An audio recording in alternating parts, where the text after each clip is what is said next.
We've got advice from the legal department that Rebel TV is an international company and it is mainstream media. So can I just get that apology on camera? Well, all I'm saying is... Can I get that apology? Because what you just did to me and I've given you a direction. And can you say sorry? Say one word. Say sorry. I've given you this... Say sorry. Say sorry. Say, it's one word. You were wrong, I was wrong. Thank you. You can wear your mask. Say sorry. Say sorry. Without wearing a mask. There you go. And it's very sad and disturbing to see as well in many ways. I spent time in both these communities and they're lovely people. You get to see.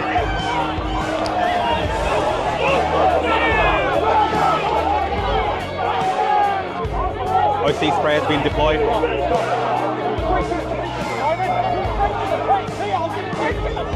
Go away. Don't touch the mic. You're meant to speak. You're meant to be speaking truth to power. Are you here just to take your marching orders? Is that what you're here for? Do you want to go away? Not really. I'm here to do what you should be doing. Yeah? Please take this out of my mouth. I'm going to have you escorted off for security. All right. Do that. Prime Minister, are you worried to take questions because you saw what happened to Jacinta Allen? Are you scared of answering the tough questions? Yesterday was the first time you didn't conflate anti-Semitism and Islamophobia. Is that because you recognise that a lot of the hate is from the Muslim community? Who come and approach? Who come and approach? Mate, I'm gonna fucking get you. You're gonna what? I'm gonna fucking get you. What are you gonna do? Leave. What are you gonna do? Leave. What are you gonna do? Leave. What are you gonna Leave. do? Hey, don't touch it. You came my way. You fuck off. You understand? You came my way. Stay out of the camera. What now? To show you? You want me to show you? Right, one of the main interests in the debate, the Israeli police always make sure that only Muslims go. Jews and Christians are allowed to go through here. They're limited where infidels... No Jews beyond these steps, pretty much. No. The only way Jews are allowed on nowadays, it's fairly new. One place. You were arrested once upon a time because the police would say you're upsetting the Muslims and they'd get too angry, then there'd be violence, there'd be war. I don't know, but this guy's going to get punched out. I just got threatened by the head of news and programming of CNBC. Are you serious? That's him there. Why do you think you deserve so much power? Hey, Avi and Rukshan, should I be scared now? Don't push me, bro. What? What are you getting violent for, man? I could push just like you can, man. Look at these thugs. They fund wars around the world and then you question them. They try not only to intimidate you, but physically assault you. And these are the activists that lost control of the situation today. This is Antifa, the socialists, the Marxists. Pro-Palestinian supporters are coming to the Jewish community and instigating what can only be termed as a violent demonstration.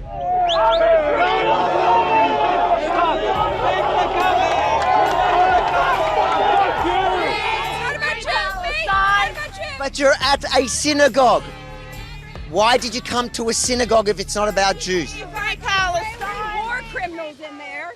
How would you feel if Jews went to a mosque? Shame on you. Shame on you for conflating the two. Why are you talking about anti-Semitism when you're not Jewish?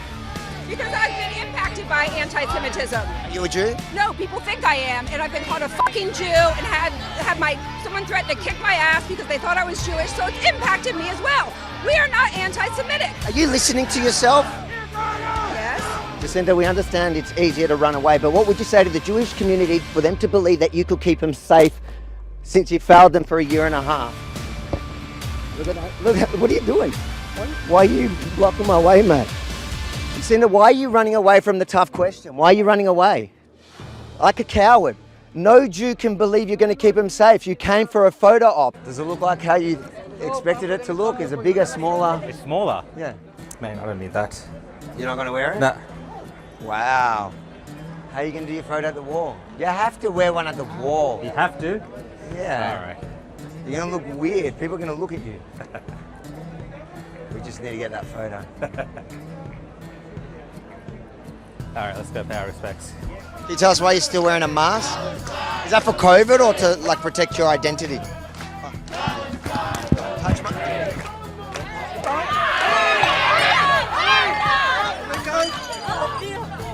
Do not choke me. Look at her. So she's the victim now. She's the victim. Look at the victim. When have I ever been caught with Nazis? To go up there when Posey Parker was here. I saw you with my own eyes. With Nazis? Yes, with Nazis. Me? Yes, Michael Coulston and all his mates. You know I wasn't there on that day. You were there. I saw you. I was there myself. You're also somebody that can't define what a woman is. I'm not sure we'll take your witness testimony as the strongest here, but... Here's the thing. It shouldn't matter what my definition of a woman is. To women it matters. Up to one person to define to others what they should do. Yeah? Biology should, though. Are you not ashamed of what you've done in the last couple of years?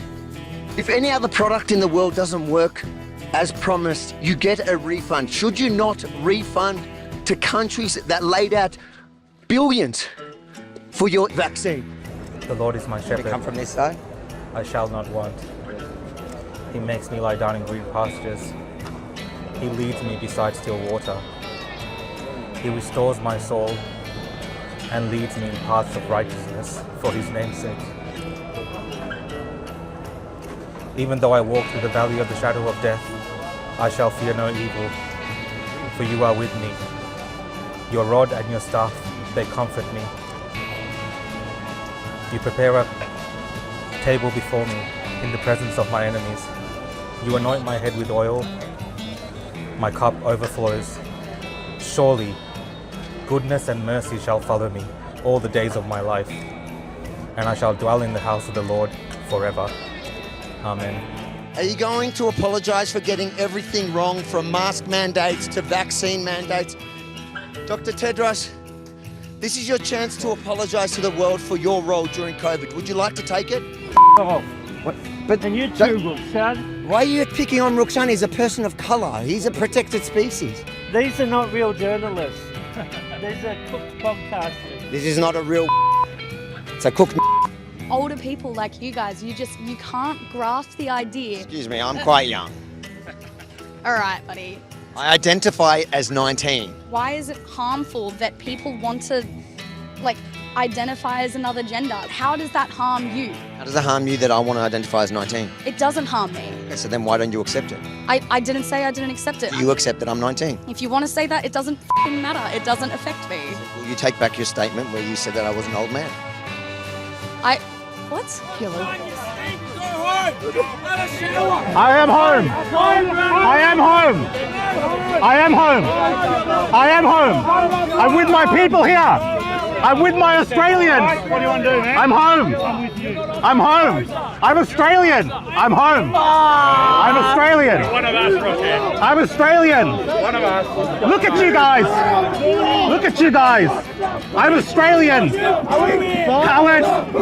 Why is the Prime Minister such a coward? Does he pay you to protect his cowardice? They say regaining trust is the theme this year. Are you part of the reason why they've lost trust in the WEF and everybody finally knows who you are and what you stand for? Thank you, Dr. Tedros, for showing us how transparent you and the World Economic Forum. Many of the arguments that are made against Israel can be made about Australia. Do you agree? Are you on stolen land? Oh, we are on stolen land, undoubtedly. And did we colonise? We did, undoubtedly. So now, if an Aboriginal terrorist group committed the same atrocities, would you agree? No, which one? I better stop, Avi. If you refuse to move on, you'll be committing an offence. You'll get arrested for that offence. Right, what's the offence? Okay. Failure to move on. Right, under which act? Under which act? Yeah. Mate. He was already arrested. He was already arrested. Was that you? All right, mate. You're under arrest. Failure to move on. Snitches get stitches. James, just so you know, that arrest is more real than the genocide. Do you guys cause trouble or not? Sometimes. Sometimes. What kind of trouble? Breaking in there. Really? Is that fun? No. Do you get in trouble for it? Yeah. They're throwing rocks at her. Yeah, all good. All good. So there we are. Early on, they're throwing rocks at us already. These are kids out late. Police are barely doing anything. Why do you need a negotiation? Can't Hamas just release the hostages? Welcome back to the Opposition Podcast, ladies and gentlemen. How you doing, Rukshan? Yeah, I'm doing good. Good to be here. And I see the new format. Format looks good. You're enjoying the new format. Well, you've put in a bit of effort. You've taken on board my suggestions about the gradient and making it easier to read. And I think, it looks neat now, guys. Let us know in the comments what you think. But I think it's an improvement from last week, and we can kind of stick to this, I reckon. You're happy with it. As long as you're happy, I'm happy, Rukshan. Let's get into it. We've got a pack night, a lot going on right now in the world, even here in Australia, actually. There was a lot this week, or since our last episode, that's happened. So I'm excited to get into tonight's show. Just for housekeeping, ladies and gentlemen, so there's no more the 2 feeds right now. All your comments, sorry, I'll turn my phone on silent now. All your comments should be coming up there on the right-hand side. So get involved in the conversation. And guess what? You get to have a go at me, show your support. You don't really get to direct the conversations on that feed. That's more through the super chat. So any super chat through our YouTube pages will come up, and we will read each and every one of you. But otherwise, you can get involved in the conversation, like Becky saying, "Bless you and bless you, Rukshan and Avi." I like the comment from Economics. Where does that one? Just after Becky's comment. Looks better. Chat pain needs to be covered by burger. Yes. I actually, I'm tending to agree with you on that one. Okay, that's a bit better. I can see your mic. I can see your mic in the shot. Oh no! Look at that. There you go. Is that better? That's better. I thought you were about to pull out a burqa and put it on. We should have worn burqas for tonight's one in honor of the legend herself. It's a wild week. It has been a wild week, and I think we get straight into the first kind of breaking news. Everyone knows the story. Everyone knows what it was that Pauline Hanson did. Let's watch basically the update. So I think they recap on it anyways for those that have been living under a rock, but anyone that's tuned in, I doubt it.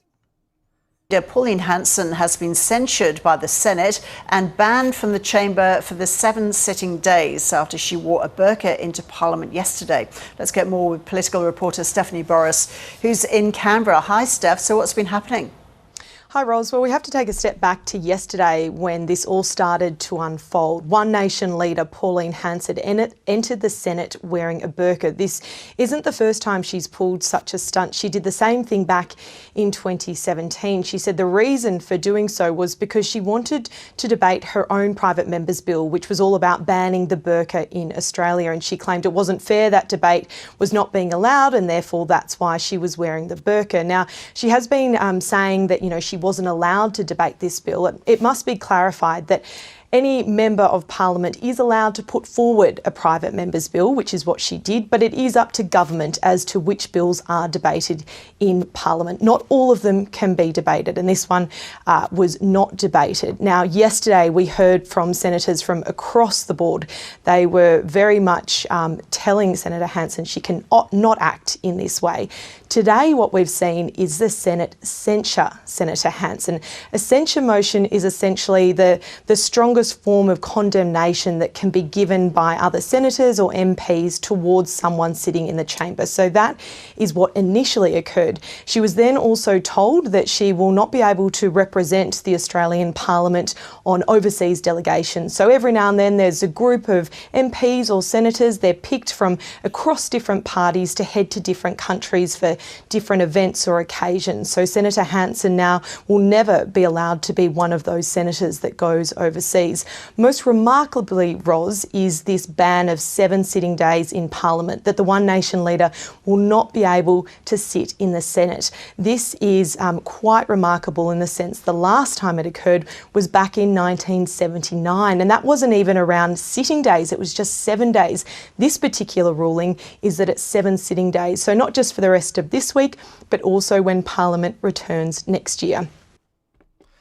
Okay, so pretty crazy response to it. And the reason why I say that is if you compare it to anything before. So essentially, 7 sitting days in the history of the Parliament up to date has never been given to anyone for anything, right? Yeah. The last 7-day ban, so they've had 7 days censure before, the last one in the 70s, but that was 7 days in total, meaning usually like 2 sitting days, not 7. So she's not going to sit in Parliament till next year.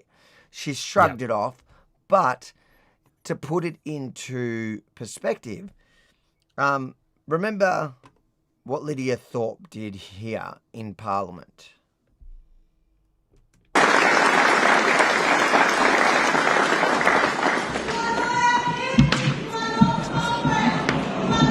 Give us what you stole from us! Our bones, our skulls, our babies! Shortly after King Charles III had finished making remarks in Australia's Parliament on Monday, a voice rang out from the back of the hall.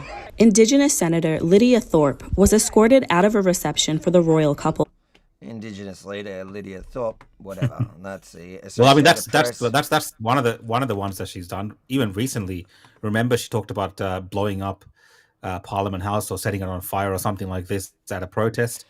And even then, they didn't censure her. She got away with that as well. This one, she was censured, but the censure came with no time outside of Parliament. Yeah. So it is exactly. It's like the comment says there. Robin says Pauline's been handled absolutely appallingly. There's one standard for Pauline Hanson, and there is another for everyone else. Think of the amount of times they've all come in with their own props. They've all come in with kafirs. Everybody that got angry, everybody that's ranting and raving in Parliament over the last, have come in kafir. So their own props over the last couple of years. You talk about Marine Faruqi. This was Marine Faruqi's response today in Parliament. And you just want to talk about respecting each other. This is where respecting each other and just talking the talk has got us. This parliament drips now in racism because for decades, politicians and both major parties, can I say, let it happen. And today, there's a senator here who effectively said that he hates Muslims. That is what it has come down to. Because you all let it happen.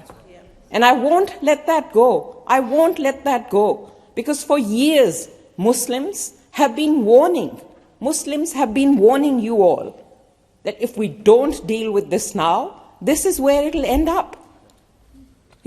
Christchurch happened, where an Australian man mercilessly murdered 51 Muslims. This country did nothing.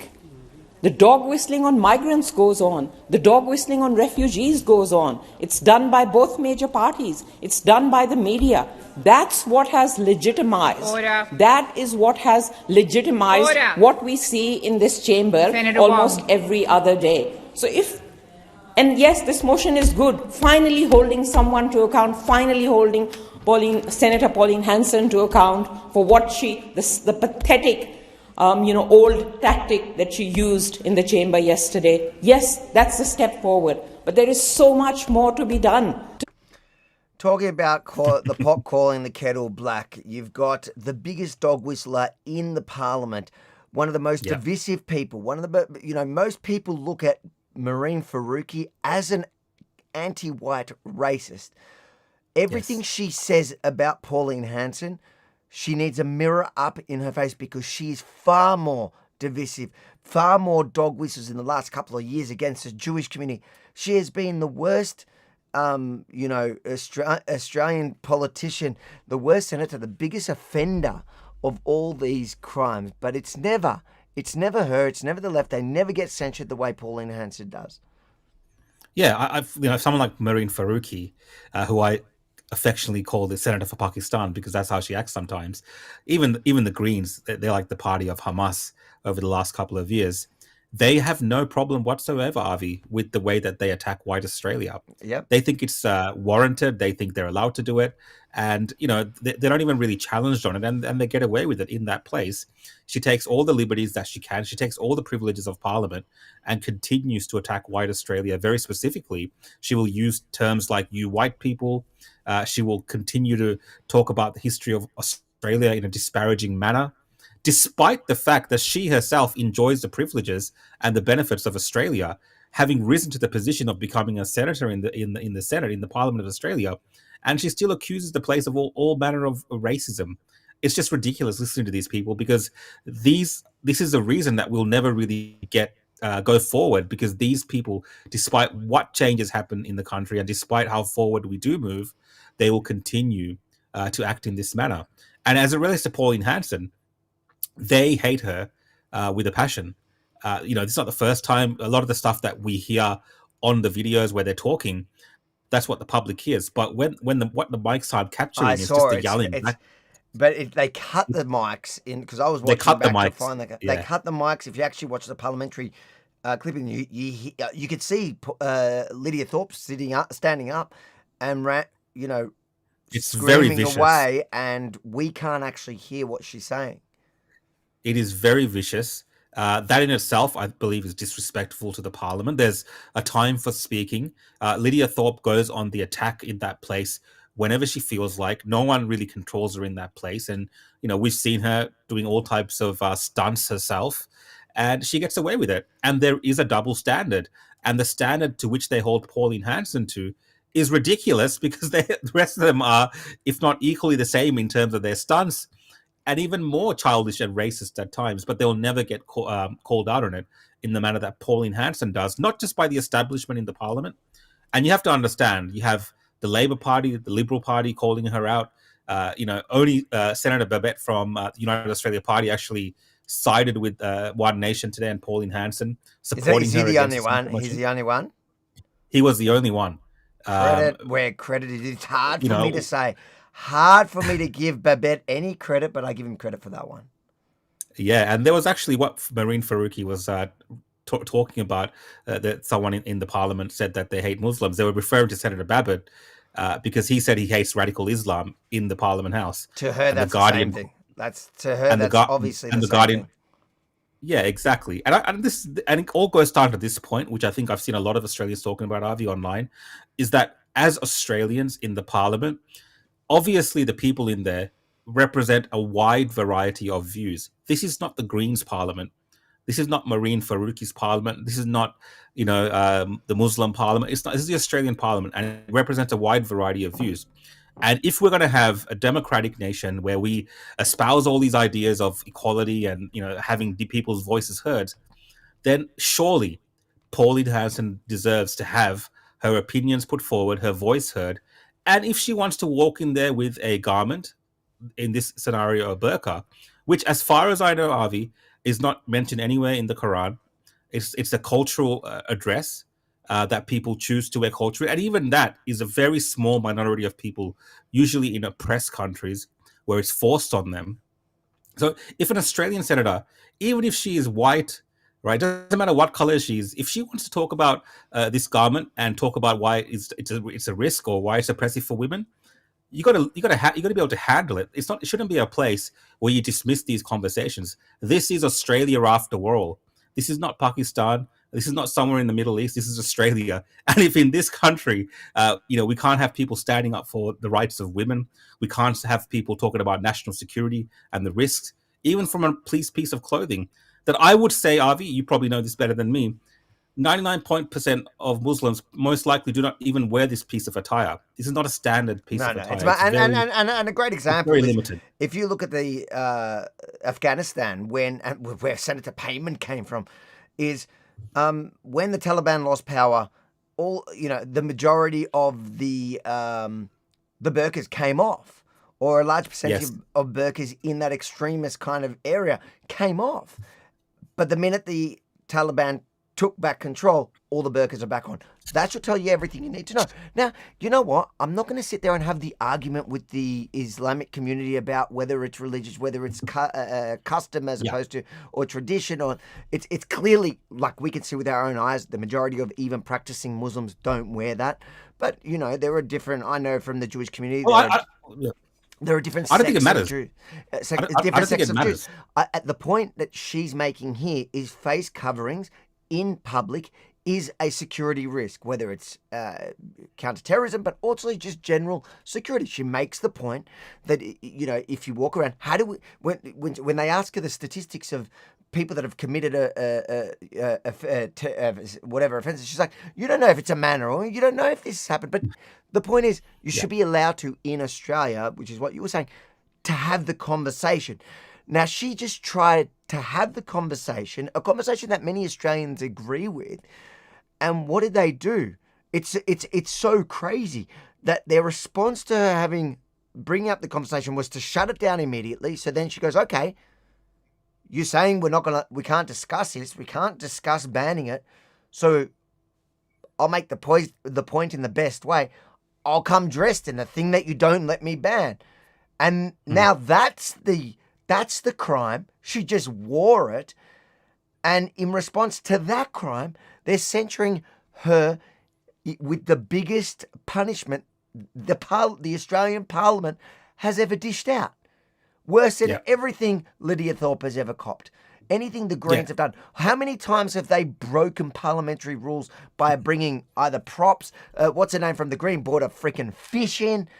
All of them come in kafirs. They come with signs. They come with different flags, foreign flags. Like, they come in with so many things that breaches the rules and are so much more disruptive. Look at Lydia Thorpe, and I know you gave that example. How often is she disruptive to Parliament? Heck, she heckled the King.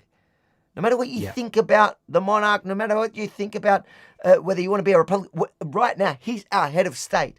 And he came here on an official visit to the Parliament. And she heckled him in the rudest manner, in the most disgusting fashion, the most embarrassing to our country. And she wasn't even given a day off Parliament. Yeah. The double standard is disgusting. And I think to base all of this on being somehow racist and Islamophobic is again strange, because when you truly look into this issue, a lot of the countries which have banned the burqa or restricted its use in certain public settings are either Muslim majority countries or have large Muslim populations. They're based in the Middle East or in Africa or in Asia. And they've gone ahead and done this. So how is it racist? How is it Islamophobic if countries who practice this faith also have gone ahead and banned this? Like, these are legitimate conversations that we should be able to have in Australia, which is at the heart of it. We are based a Christian foundational nation. That's the basis of Australia. Like, the founding of Australia is based on that. We should be able to have any kind of conversation that we want about different faiths and different religions, particularly foreign ones which are entering this country. Like, we don't, because some other religious group practices it, we don't allow child marriages. We don't allow female genital mutilation because some religious faiths culturally practice those things. We don't allow that in Australia. So why does this piece of clothing that oppresses women get a pass? And you know what I've seen over the last couple of days, just last 2 days? I have seen activists in overseas countries, especially Iranian women, praising Pauline Hanson, saying that she's making a valid point that this is a garment that represses us and oppresses us, that these type of things in a country like Iran has led to the murder of people who have just taken off a veil, not even a burqa. So this is a layered issue that captures many different things which we are known for in the West, which is fighting for women's rights, right? Which is protecting our countries from security threats. And why can't it be discussed in our parliament? Of course it should be discussed in our parliament, because if we can't discuss it in parliament, we can't discuss it anywhere else. And to the people that say that, oh, well, people in burqas haven't, there's not many attacks attributed to it, from the research that I did into this, what I found in the countries that actually banned burqa, the reason they give for it is that it actually makes it harder for terrorists or other groups to commit attacks because they have to do it more out in the open. So it is a preventative measure. It's not really they're going to do an attack. It's more to prevent terrorist attacks from taking place by allowing usually males to use I also think there's carry this. conduct. I also think that there's this new, not a tradition, but a new fad of kids wearing balaclavas and that. And I think that should also be blocked. You're seeing people running around balaclavas and machetes at the moment, like. No face coverings. I kind of agree with that. I don't only think the burqa. I don't even think we need to have the argument. I think there is a valid argument about women's rights and all that. But putting that all aside, in Australia, I want to feel safe walking down the street. I don't want anyone with face coverings. And I think that discussion is legitimate. And shutting it down by calling it Islamophobic and racist is complete nonsense, especially from the most racist and divisive people. That's the thing. Let's quickly read a couple of super chats, and then we'll get to Pauline Hanson's. I want to actually watch her. I know they've cut little pieces, but let's watch her press conference in response to the censure. I know she was shrugging it off, but let's hear what she has to say. Firstly, Anthony got in straight away. Thank you for the super chat, Anthony, where he said it's Trump's fault, which it most certainly is. Baz, the Dark Horse, thank you for coming back tonight, Baz, and tuning in, and your super chat. Islamists never. Oh, hang on. Yes, we'll take that as a comment. Thank you for your super chat. We've got 69 Thai baht. It's very suspicious when we get 69 Thai baht from Maxty, but I'm not going to read into this because I'm not a conspiracy theorist, or at least not to that degree. We're all you people. She's offensive. Censure. Referring to Marine Faruqi, because she always says you people, you white people. So she's referring to everyone. That's my opinion, but she's very vicious with her attacks, for sure. I know there's people in the comments saying that it's not mentioned in the Quran, so it's not strictly Islamic. And that's true. I've heard Islamic scholars talk about it. But the point is, there are certainly extreme religious sects that it's part of their dress code. But I think that's kind of a decision like coming to Australia, if you're going to live here and the country decides, well, for our own protection, we don't want face coverings walking around. So you need to decide, like, is Australia a place? Another thing you need to decide, like if they decide to ban halal and even kosher slaughter, if the country decides to do that, then people that abide by it, if you can't import it and you can't do it here, then you have to consider moving to somewhere that you have, like the people of Australia get to decide the rules. And I know that conversation comes up as well, and whatever, I'm not going to get into the whole difference between halal and kosher. It doesn't really matter. The point is that when you come to live here, or even if you grow up here, if you have religious customs that become illegal here, then you have a decision to make. Is there a way around it? Can you then get a religious exemption saying, okay, I can't, we don't have to wear the burqa anymore because it's not in the Quran anyways, and it was more of a custom rather than a strict rule? Cool. If not, if it's something you can't live without, then Australia's probably not the place for you anyways. Yeah, I mean, look, I'm very disappointed in someone like Fatia Payman, who does come from Afghanistan. She sees what the Taliban has done in that country. She sees the oppression of women, and they freak out the moment that someone talks about banning that piece of clothing. And many people for years now have talked about freeing the people, the women of Afghanistan from oppression from the Taliban, and that is a part of that discussion is stopping the use of the first forced burqa. So they're not even willing to have these type of intellectual, conversations in Australia. It's literally just virtue signaling. Oh my God, a white woman who we think is a racist wants to ban this. She's not allowed to have this conversation. If we want to ban it, we will do it and we will talk about it. Only we can do it because, we're Muslim or whatever it is. And it's just ridiculous. You can't do that in Australia. This is not a country who should be dictated by foreign values or foreign religions. I'm sorry. I know we have religious freedom, but that doesn't mean that your particular religious group gets to dictate the terms for everyone else. Religious freedom means that we have to strike a balance sometimes. And I think a lot of other concessions have been made, Avi. We make a lot of concessions in Australia for people to freely practice their faith. It wasn't that long ago we had those scenes of people walking around a cathedral in Melbourne. Now, a lot of people found that offensive. But was it banned? Were people disallowed from doing it? Was there raids? And were people, got in trouble for that? No. But we had that conversation. And just like we have those conversations, and just like people are allowed Mind to do you, things on the street. they did call that Islamophobic as well. Yes. Yeah. So, I mean, everything. Anytime you're allowed to talk, that's the thing. That's how it And again, like those people that scream loudest about it are the first to talk about Jews or Israel or whatever, and suddenly that's not out of bounds for them. And they do cross the lines, but somehow or they talk about a white Australia, they talk about white Australians and the Australian culture and Israel, and they condemn it. They don't even think about how that's perceived or that's taken or how much that hurts actually the people that are from here, and especially from them as foreigners. Like, keep Lydia Thorpe out for a second, but like Payman and Faruqi, for example, like they have no problem condemning white Australia or, Australia's history, which is super offensive to actual Australians that were born and bred here.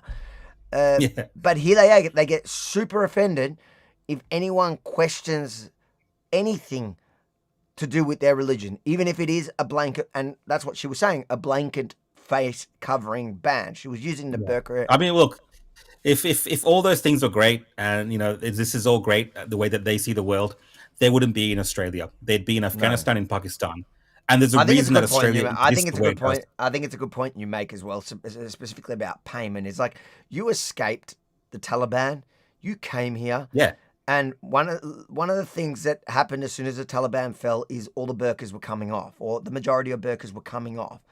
Right? And I bet you those ones that didn't come off, a lot of them had to do more with their families being the extreme ones, and it still wasn't the women's choice. So all those burqas were coming off, and now when the Taliban got back in, all the burqas are forced back on, and you're here in the safety of Australia defending the burqa again. I mean, it was one of the reasons that Australia was giving refugee status to people fleeing Afghanistan, was based on the oppression of women. And one of the facets of the oppression of women that was always noted to by the left during that time was the fact that they were being forced to wear burqas and stuff. So we've come full circle. And we're giving people refugee status in Australia to escape these oppressive regimes. And we now have parliamentarians in Australia saying that you can't even discuss this or talk about it in Australia. Like, we have to just accept these things. And it's wrong. We don't have to accept these things in Australia. And the counter argument that they say is the counter argument that they make is some of those women, if you ask them, want to wear it. And that's fair enough. And that's fine. And so you can, as Pauline, I heard her saying in an interview, you can wear it all you like at home. But if you want to come out and be part of our society here in Australia, well, we need to see your face. And you know what is interesting? I heard her making this point in an interview. I don't think it came out as well as I think it was a good point. Is the government is working super hard now to bring facial recognition everywhere, right? Now, I have my problems with all that, but there's going to be one rule for us in society that don't have religious face coverings and the rest of the people, because suddenly they're going, I bet you more people are going to start wearing the burqa to avoid facial recognition if that's not going to be a rule. Like, if that's going to be your exemption, the only way to keep your privacy is to wear a burqa. What's going to stop people wearing burqas? Yeah, definitely. I mean, what is the interaction that you would have with someone as law enforcement, for instance, if someone was wearing a burqa and a face mask? Could you force the burqa person to reveal them? I mean, there's all these kind of questions that come into play, Avi. But it is. I don't think it even goes to that. I think it's just a matter of respecting the fact that we in Australia, I keep hitting this point, should be allowed to discuss whatever the hell we want in our parliament. And even if things are offensive sometimes, well, that's just the nature of it. We cannot stop talking about things just because they're going to offend minorities in this country. That's ridiculous. And it's dangerous. Okay, Katandra Grand Prix says, Jews need money, here's some assistance. Thank you, Katandra, really appreciate it. Avi will not say no. Listen, I know when the generalizations are true. Mia Down Under says, they are doing to Pauline what they did to Trump. We are not stupid. This will help her. God, they are thick. Now, this is an interesting point, because I am wondering, right? If you're judging it based on the reaction online and you're comparing the sides. So you're looking at, like, you know, Marine Faruqi, who's now the poster girl of the left, and what's the name, Faruqi Payman. Like, if you look at all their interactions online, it is nothing in comparison to what you're seeing on the other side. Like the amount of support that they're getting on almost every post, even I can see, even on reports that we do about it, the traction is huge. But not even talking about like the Rebel News viewers, the people watching this or whatever. I'm talking about, you know, this story went worldwide. It blew up everywhere. I think Ben Shapiro ran it. Like, everybody's running it, but not even just on the conservative side. You see left-wing media around the globe have shared it and, you know, condemning. The headline is, you know, far-right politician enters parliament with burqa, labelled racist. You know, like, that's kind of what they're trying to paint the picture as if the entire country is condemning Pauline Hanson for being a racist, which just isn't true, even if you just look at the comments on those articles from their sites. The question, though, is, which goes to what Mia was alluding to, is it really going to help Pauline Hanson? Because I've heard from people that do vote Conservative, that are wondering, that are worried, that say, oh, maybe this is kind of the reason why I don't take One Nation that seriously. So my question, which I guess we'll find out, maybe we'll get an indication in the next poll. Does this give her a boost? Does the fact that she is proving once again how consistent she is, because I know that they keep playing the fact that she did this 8 years ago as a negative. Oh, she's just bringing out one of her old stunts.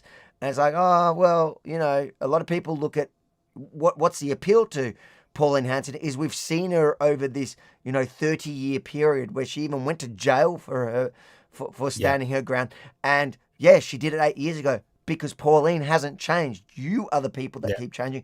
And you know what was funny is Penny Wong had a crack at 30 years ago, Pauline Hanson stood in here and made a speech, and her first speech was about Australia being swamped with Asians. And she goes, and here I am as an Asian standing at the pole. And I'm thinking, do you not hear what you just said? Is there no irony in that 30 years ago, Pauline Hanson was warning about being swamped by Asians, and you're telling us, oh my God, 30 years later, now she's having to answer to an Asian, which is exactly what she warned about. Now, I don't necessarily think it's a bad thing. Like, I think that there has been... No. Like, I think Pauline Hanson has been... I'm just laughing at the way that she said that. I'm like, hold on. Aren't you actually proving Pauline Hanson right? Yeah. I think she's one of these people, you know, that's been misrepresented in the warnings and the views that she's given over time. And like many people, you're talking about consistency, but I think what a lot of Australians see now when they look at One Nation, and especially their leader, Pauline Hanson, is that what would have difference been made if we took on board some of the things that she was saying 20, 30 years ago? Close down borders. Would we be having... Well, not close, like just to have, you know, better immigration policies. That's really what she was talking about. Absolutely. What if we had done those things at that time when she was talking about it? And now people seeing the effects of poor immigration policies, particularly mass immigration issues, and they're seeing the issues with assimilation. These are all points that Pauline Hanson brought up, and it's a different time to when she brought it up back then to what it is today. And I think a lot of people see through the BS of our parliamentarians. They see through the virtue signaling these days as well. We're a lot more connected. We are a lot more engaged in this type of media. So people aren't just being fed through the mainstream, because there's a way that the mainstream would, you know, package this whole story, right? It's not happening in that way. People are freely expressing their views online. And that's why you're seeing a lot of support for Pauline Hanson. So I think really, like we've seen over the last couple of months, One Nation's percentages go up in terms of their likelihood of to pick up seats and so on. I think this just adds to it, because people are like, I was about to ask you your question. I was about to ask you your prediction. Is this going to help or hinder One Nation? I think a lot of people will, even if they don't like the fact that it's a stunt and maybe it's a bit of a waste of time, they're looking at this and saying, yeah, well, at least she's saying things and trying to fight for us one of the points that was made yesterday when she actually did this was at the end of her being kicked out of the parliament, she was speaking to people in the gallery upstairs, like ordinary people, whoever were there to watch, and she was telling them, "Why? Look at what they did to me. Look at what they're doing to me. Look at what they're stopping. An Australian politician from representing her people," and the people in the gallery were clapping and supporting her. And who were they? Who were they? What kind of people were they? Just random? Just randoms, from what I know. So not her supporters, yeah. Not her supporters, no, just people that were watching, because it was like a lot of people watching that day. So in that scenario, I think what you're going to hear from is the people who are usually quiet about these issues and might not really talk about it too much. They will be emboldened by Pauline to be have a bit more conviction in the style of politics that One Nation has, and I think that helps her, because the Liberals, they even struggle today with this motion, and they try to change the wording of it as well. They try to do an amendment to change it around, and they're idiots. I was listening to it. Just an absolute. You heard a little bit of that, Labor right? light. Yeah, the Labor light. So they were just living trying up to their branding. Yeah. They were being Labor light, and what was happening while they were being Labor light and being all polite? The Greens were just calling them racists, and blaming them. I know. So they're playing this game of trying to two-side the whole thing. So a lot of people that don't like that, I think, naturally move over towards parties. I think it's a fair prediction. I actually think you're right. I think, and this is the way I look at it, is I think she's going to gain more people than she loses for doing it, even just for the fact that the ones that are most vocal on the other side, whether it's Payman, whether it's Faruqi, whether it's the Greens, whether it's Lydia Thorpe, whether it's even Penny Wong, they are so hated by anybody sensible that I think that in itself is going to push more people to Pauline, because they're going to see, oh my God, look, I think Pauline is literally the only one that can push their buttons. Because look, if you see what the Liberal Party is doing, they're not pushing anyone's buttons really. They're just giving free kicks to Pauline. They're not, like, you see the difference in the way that even what you just described, where Faruqi was labelling the Liberals racist for even being Labor light, but it wasn't the same. Like, the only reason why they're angry, the only reason that she has anything to target the Liberal Party with is because she's so angry with Pauline Hanson. That's who's triggered her. And I think that is going to push people towards Pauline Hanson. So I think that there are some people in recent times that are disillusioned with the Liberal Party, that have started to see One Nation as a real viable option, who may look at this stunt and go, I don't like that. There are definitely going to be people like that. The thing is, I think they're in the minority. There are people that might look at that and go, whatever, they'll ignore it. It's not their shtick. But I think more people, for all the reasons we just mentioned, including the fact that it just shows how consistent she is. And she's just down to earth. Like, we'll watch now her media, her press conference, where she just ended up recording the whole thing, which I love. Everyone's doing that now. All right, I hope that answers your super chat, guys. Your super chats are what can direct our conversation, so get in there. Thank you for everyone that's super chatting. The Book of Darkness says the burkas are better at Hungry Jacks. We'll take that as a statement. It's a classic. Yes. Lucas says, hey, Avi, why do you think Senator Marine Faruqi hates white people so much? Is it because of colonialism or something? Keep it up, guys. You know what? I think that whole narrative that they have, it's just fashion. It's just like... I know the answer. What's the answer? All right, you go. That was my view. What's your view? One of the main reasons that Marine Faruqi does what she does is to pit white people against other white people. She understands this dynamic. She understands the power in doing this. And, and when I'm talking about that, I'm talking about pitting the Labour Party against the Liberal Party. That's why she's doing that. And even within her own party, it gives her a level of control, because they all jump in behind her saying, we're racist. Literally, the Greens Party, which is majority of people that vote for the Greens are white people. I would say they're self-hating white people, a lot of them, because even the ones that sit in parliament, they're like, yeah, we're racist. They chime in all the time to tell everyone how racist white people are. So they back her as well. And I think she understands the effect of doing this. And because a lot of the things that she says are never going to be resolved in the way that she wants them to be resolved. She gets that.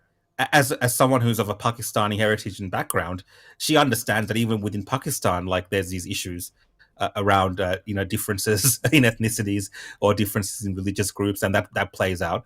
So, but she treats Australians as being like such a low tier people because of their history. Well, the history of Pakistan is not so pretty, and the modern day Pakistan is not so pretty as well. Yeah, exactly. Australia is a bazillion times up there when you consider the way that we've advanced, treated people, and allowed the kind of freedoms that we do in this country. So she understands that a lot of this, like you said, is fashion, it's theatrics. She can pit white people against each other, waste their time on these kind of nonsensical things, and she scores points with the left because a lot of the left, they're all virtue signalers. They love hating on themselves and they believe in all this nonsense. And that's why she does that. Lydia Thorpe, on the other hand, who used to be in the Greens, I think she definitely, even though she's like half white, she definitely has this kind of grievous black power, black sovereignty mentality that she, thinks like she's some sort of savior as well. Again, completely like not all there. But I think there's a difference. And I personally believe that's why Marine Faruqi does what she does. That's my opinion. It's a tactic. It's a tactic she's using essentially to get what she wants out of it. Pretty much, yeah. Because like a lot of Labor will side with her. A lot of these things are coordinated in this place in Parliament House. A lot of these people, even though they're in different parties, having spent a little bit of time here, there's a lot of coordination that happens in the background. One of the things that I saw watching the start of that before they censured Pauline Hanson, as soon as Senator Wong walked into the chamber, the first thing she did was walk up to Lydia Thorpe and just have a little conversation. So who knows what the hell are these people talking about? But like, it's a little club, you know what I mean? And their little club. Do you think Lydia Thorpe wakes up every morning, looks in the mirror, and gets her white half to apologise to her black half? I don't know how she does that. Is she even black half? Is she even half Aboriginal, or is she like a quarter or something? Definitely. I don't know. Her dad's definitely white. Yes. So, like, I'll just be so interested. How do you deal with that? Like, how do you navigate that, or do you just hate the white half of you? Does she beat Does she beat the white half of her? We've seen her publicly like spaz out on this, where she refused to take the oath under the Queen's name or whatever, and it's all performative. And then when she realized that you kind of had to do that if you wanted to keep your job there and get that salary, she did it anyway. So she likes that white money. She likes that white money. That's for sure. She likes the money. She likes the privileges. She likes the chairman's lounge and wherever she was staying, the Qantas lounge, the stories. So she loves all those things. But it's again theatrics for the rest of the public. I think any of these politicians that like advocate for the things that Lydia Thorpe does, like full black sovereignty or whatever, we should make them go live out in the bush for, let's say 6 months trial, and if they can hack it. And take away all the white man stuff, so go hunt and live off the land. And then in 6 months, if she survives it, then we can discuss, a long-term negotiation where she can have the land and just stay there. Yeah. I'm down for some sort of treaty that includes that. Guys, I'm just interested in the comments because I know we're kind of guessing here. Let us know. Like, I'd be interested in people who follow. I don't know if this would be a biased group of people, but are there people? So tell us in the comments. Are you people that was not going to vote for One Nation, and this makes you? You might have been voting for one of the minor parties. You might have considered One Nation as one of your top picks. Does this push you over the edge? Does this make you want to vote for One Nation if you weren't voting for One Nation for sure? I'm not like people that are voting for One Nation for sure. Let us know in the comments you were voting One Nation for sure. But I'm more interested in the people that weren't 100% sure and this does push them. And the other way, is there anyone in the comments that looks at this and goes, well, that's a bit of a clown show. I feel like it's waste, it's unimportant, it's unserious, and now I'm no longer willing to vote for One Nation. I'll give it to one of the other minor parties or whatever. Let us know in the comments. I'd love to hear. Okay. What do we got? When you say you're voting for One Nation this time, can you expand? Like, let us know that you actually weren't voting on One Nation. I just want to see what the comments are saying. But yeah, they're saying voted before and still would. A lot of people saying they will. I don't think they're understanding what I'm asking. I'll keep voting for Pauline. That one makes sense. So tell us if you keep voting, but if you're somebody that wasn't, I'm more interested in that. Well, Rob says this will make me vote for One Nation. There's one. Is there anyone that will say, also keep an eye out if anyone says that they're not voting for One Nation because of it? Because I'm interested in that. Okay, Max, who gave us 69 baht, which I found suspicious before, and he said, Thai baht, chat Thai baht, I'm cheap, okay? Plus, I ran away from Melbourne. Listen, Max, I appreciate every baht. I wish I was there right now in Koh Samui, Kopangan. I'll go to Pattaya, all right? I'll go to Pattaya if I... just to spend a Thai baht. But my problem that I had, what I found suspicious, is the 69 Thai baht. It feels like a subliminal message. 69 in Thailand is an auspicious number. I'm sure it is. So there's that. You got to go there to find out why. I don't know. I've spent a lot of time in Thailand and I didn't find out the 69 auspiciousness. But do you want to tell us that story, Rukshan? Do you want to tell us how you found out that 69 is an auspicious number in Thailand? I have no idea. No comments, guys. Let's move on. Maybe Adrian can help us out with that one. By the way, nothing to do with this conversation. Have you ever had an STD check? Mia Down Under says Gold Coast spit around SeaWorld full of homeless camps now. Don't park your car there at night all through the bush. That's sad to hear. I wouldn't mind going. Maybe I'll go do a That's not a bad tip. That's pretty crazy. Why is it? What's attracting people to that specific spot? Is it just the good weather to camp there? Maybe there's a lot of space there for parking around SeaWorld. I wonder what that is because like in America, for example, you see them getting attracted to the cities that are, what do they call it, sanctuary cities. I don't think Queensland. We don't have that. City. No. Vic Oz 2BC, thank you for your generous super chat there. Says, hey guys, good show. Social media reports Victoria Police have declared the CBD and parts of the inner city suburbs designated areas for the next 6 months. Source from Instagram. Is that? I haven't heard that. I might have to look into that because I don't know if that they can possibly do that. Thanks for the tip. I'll take a look at that, and thanks for the super chat. Paul Murray says, welcome back, Paul. We face two sources of infiltration, Islam and China. I think there are different ideologies that are certainly taking over in Australia and will take over if you're not careful. I think Islamization, that's no secret. That's what happened. If you look at Europe, you look at the UK, that does happen. It's a number. In fact, you don't have to. You can look historically at the Middle East. That's what happens. It's there have been traditionally through conquest, through violent conquest, but it's also been through just migration, and later then that turns into forced. Once you have majorities or large minorities, things change. At this point, yes, we are being. There is mass migration from other ideologies that are non-compatible with Australia. While they're small, they never matter. What was that saying? I think it was Hitchens that says that. What was it? Islam. It's they fight when in minority. They fight for minority rights. When in majority, there are no minority rights. It's just like it's an interesting. Perspective, and I think it's important for people to know, Avi, that even when we talk about this topic, I'm not trying to be disparaging of Chinese people or people who have the Islamic faith, but I'm just talking about realities here. They are more dominant today in Australia, just in naturally because we don't have a dominant culture. I believe personally, we just our cultural identity here is waning. The Australian identity is being challenged. You have things like, people can't celebrate Australia. You can't have the national flag displayed in certain instances. Australia Day parades are banned. So then you have into that this mix of dominant, whether it's religious groups or cultural groups like the Chinese.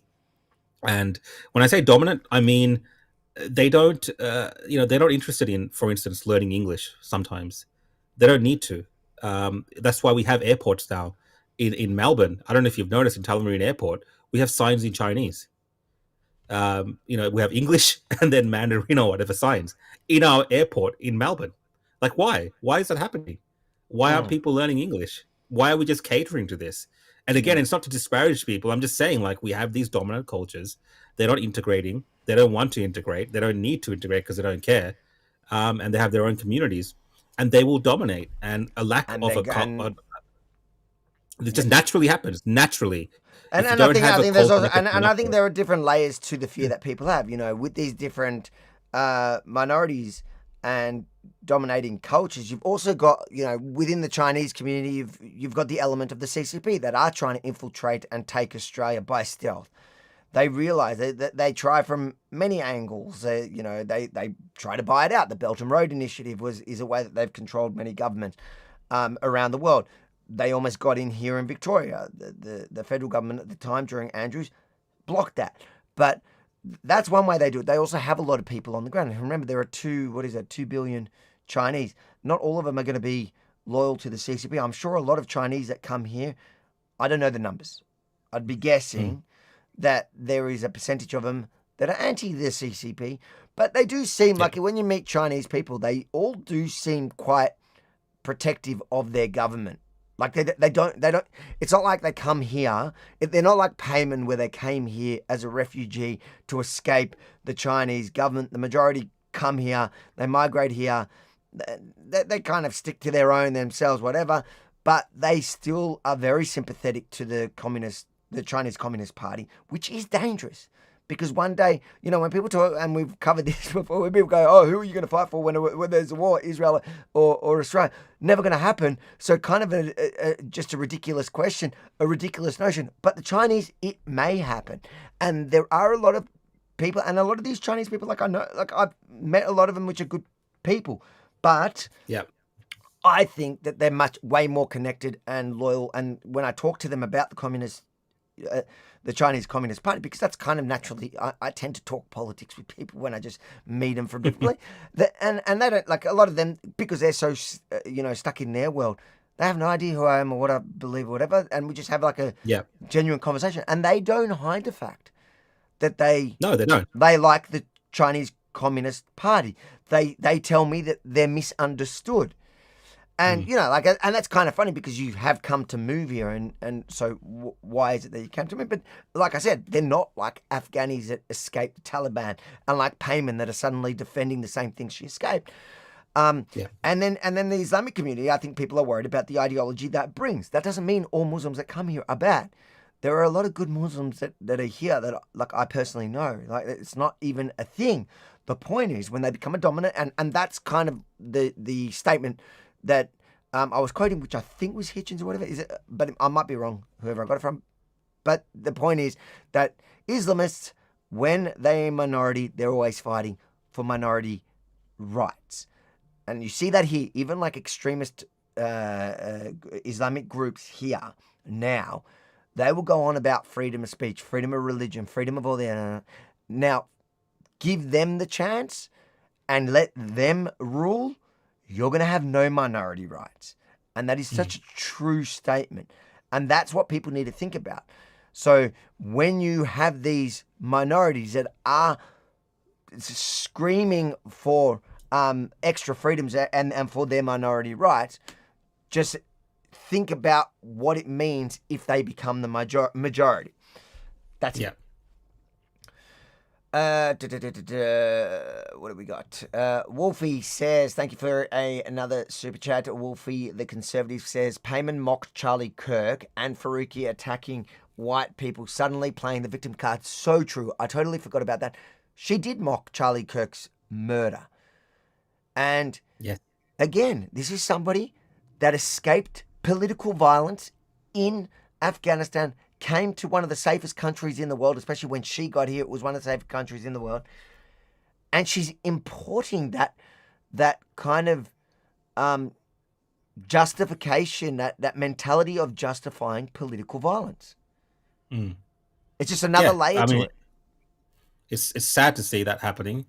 And you do see that a lot from these refugee groups that I don't understand. Like they escaped the worst, they come here to the best, and they want to make us go through some of that as well. I don't understand. Thanks for the super chat. Who we got here? We got Lucas says, Avi, what's your thoughts on Penny Wong? To me, she isn't as bad as the radical Muslims in Parliament. However, I'm still not a fan of her. Look, it depends who you're comparing it to. I think she's dangerous. I think she's a leftist. She kind of reminds me of, like when you have a Giuliani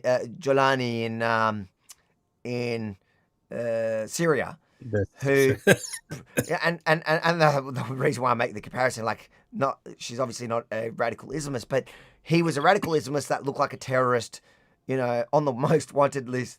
Until he became the president. And now he wears a suit and looks cleanly put together, doesn't look like that scary terrorist figure that's, on the top 10 wanted people in America. I think Penny Wong is like the clean version of the radical leftist. I think she holds many of those views. She's just polished. She's a very crafty, she's a very crafty, competent Labour politician.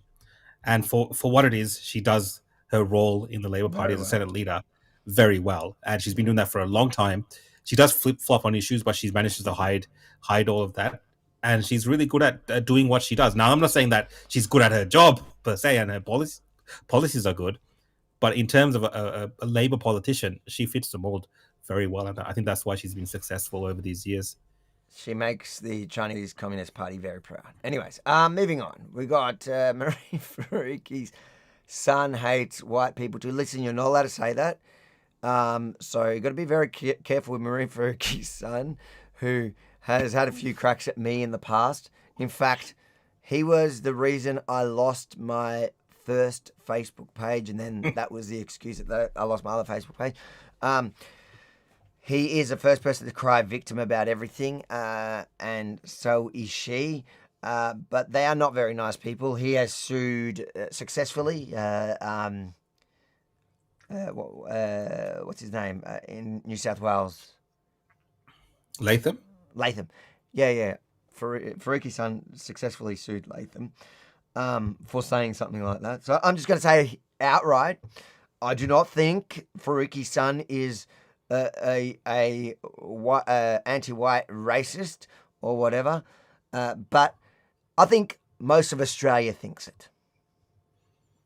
Yeah, I don't think that either, but I've seen people share particular tweets and stuff of things that have been said in the past. Whether it's real or not, I'm just reporting what the people think. I'm not saying it's true, Faruqi, but listen, they're not very fond of a lot of people.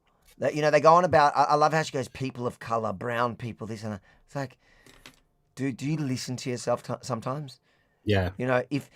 I think like if you're somebody that complains about that all the time, would you not have enough self-awareness or like self-awareness to know that when you go on rants about other races, if you just removed the word white out of it and you put it for any of the other groups that you think should be protected and it sounds horrible to you, do you not suddenly stop and think, hold on, maybe I shouldn't do that if I just whinge about this all day, every day? Yeah.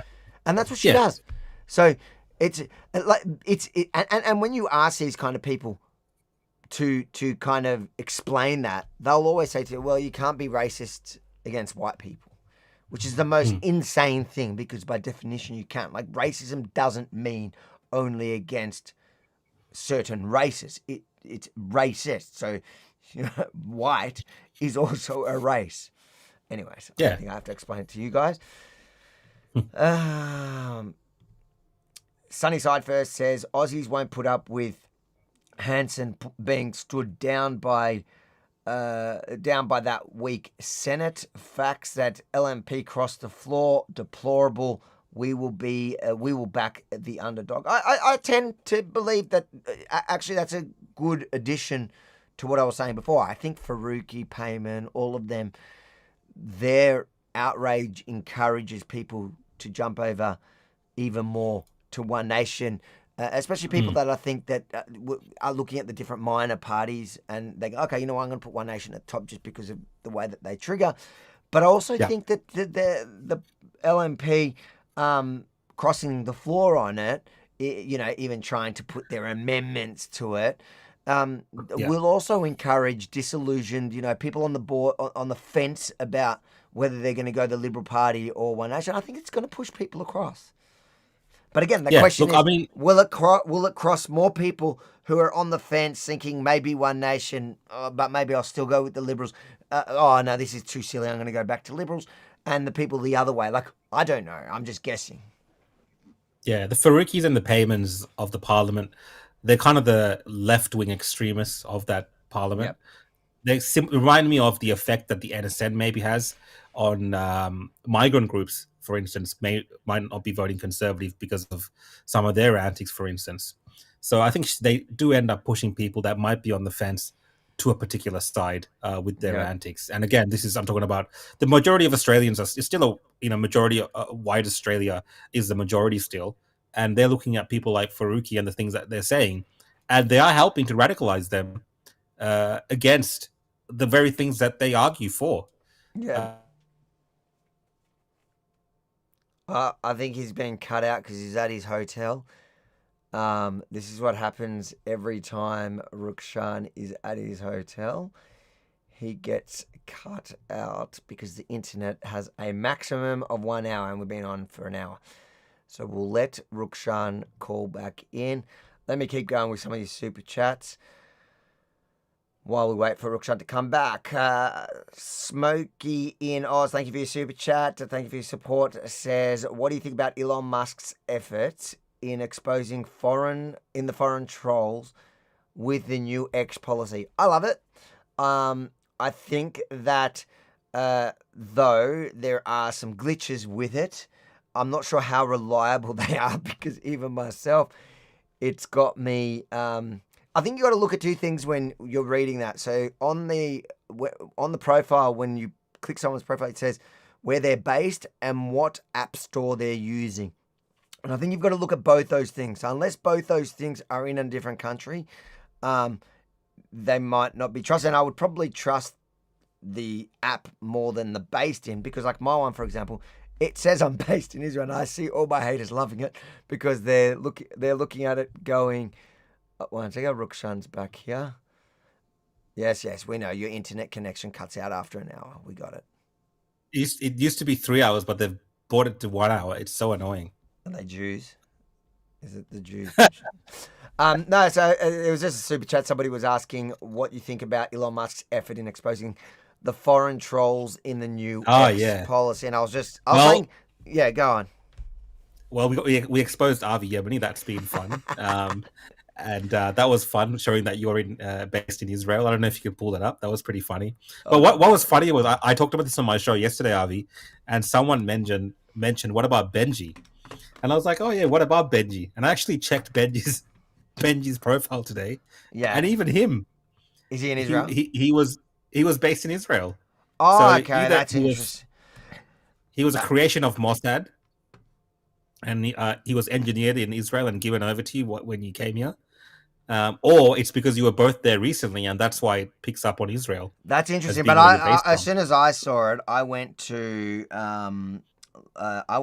looking at Tommy Robinson's because I didn't think even of Benji's one, and his one wasn't based in Israel. But I was in Israel for a bit longer than he was for that one, so I don't know how to do it on a desktop. You click it. Click on the join by date. Joined by okay, gotcha. Okay, so here we are. It says account based in Israel. This is what I was telling people is you got to look at the connected app store because I think that's your current connection, and the based in. Based in, just like if you travel somewhere, I think it's probably catching up.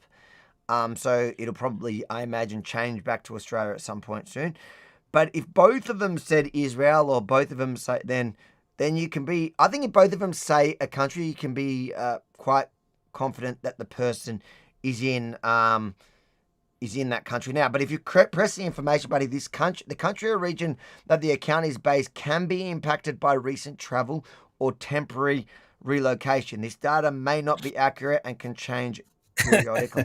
So that explains it. But it's funny because I saw so many, like, there's so many haters that are like, oh, I knew it, Avi's not. And it's like, bro, you do realize that the video you're commenting on is me on the street in Melbourne. Yeah. What do you think I do? I got a green screen in Israel, and I've hired myself some Aussies to interview and pretend like I'm in, like, anyways, it's funny. But the general thing of it, I like it. I think it's great. It has genuinely exposed a bunch of accounts that, and if you use a VPN, I can see someone in the comments is saying the VPN. If you use a VPN, it actually warns you that the person's using a VPN. So, like, it's exposed a lot of these, especially in America, the America First, prominent accounts, which all turned out, or a big chunk of these American First groypers or whatever, who literally their name was America First or their handle, and it turns out they're, in Pakistan or Europe or Nigeria, even Australia. India.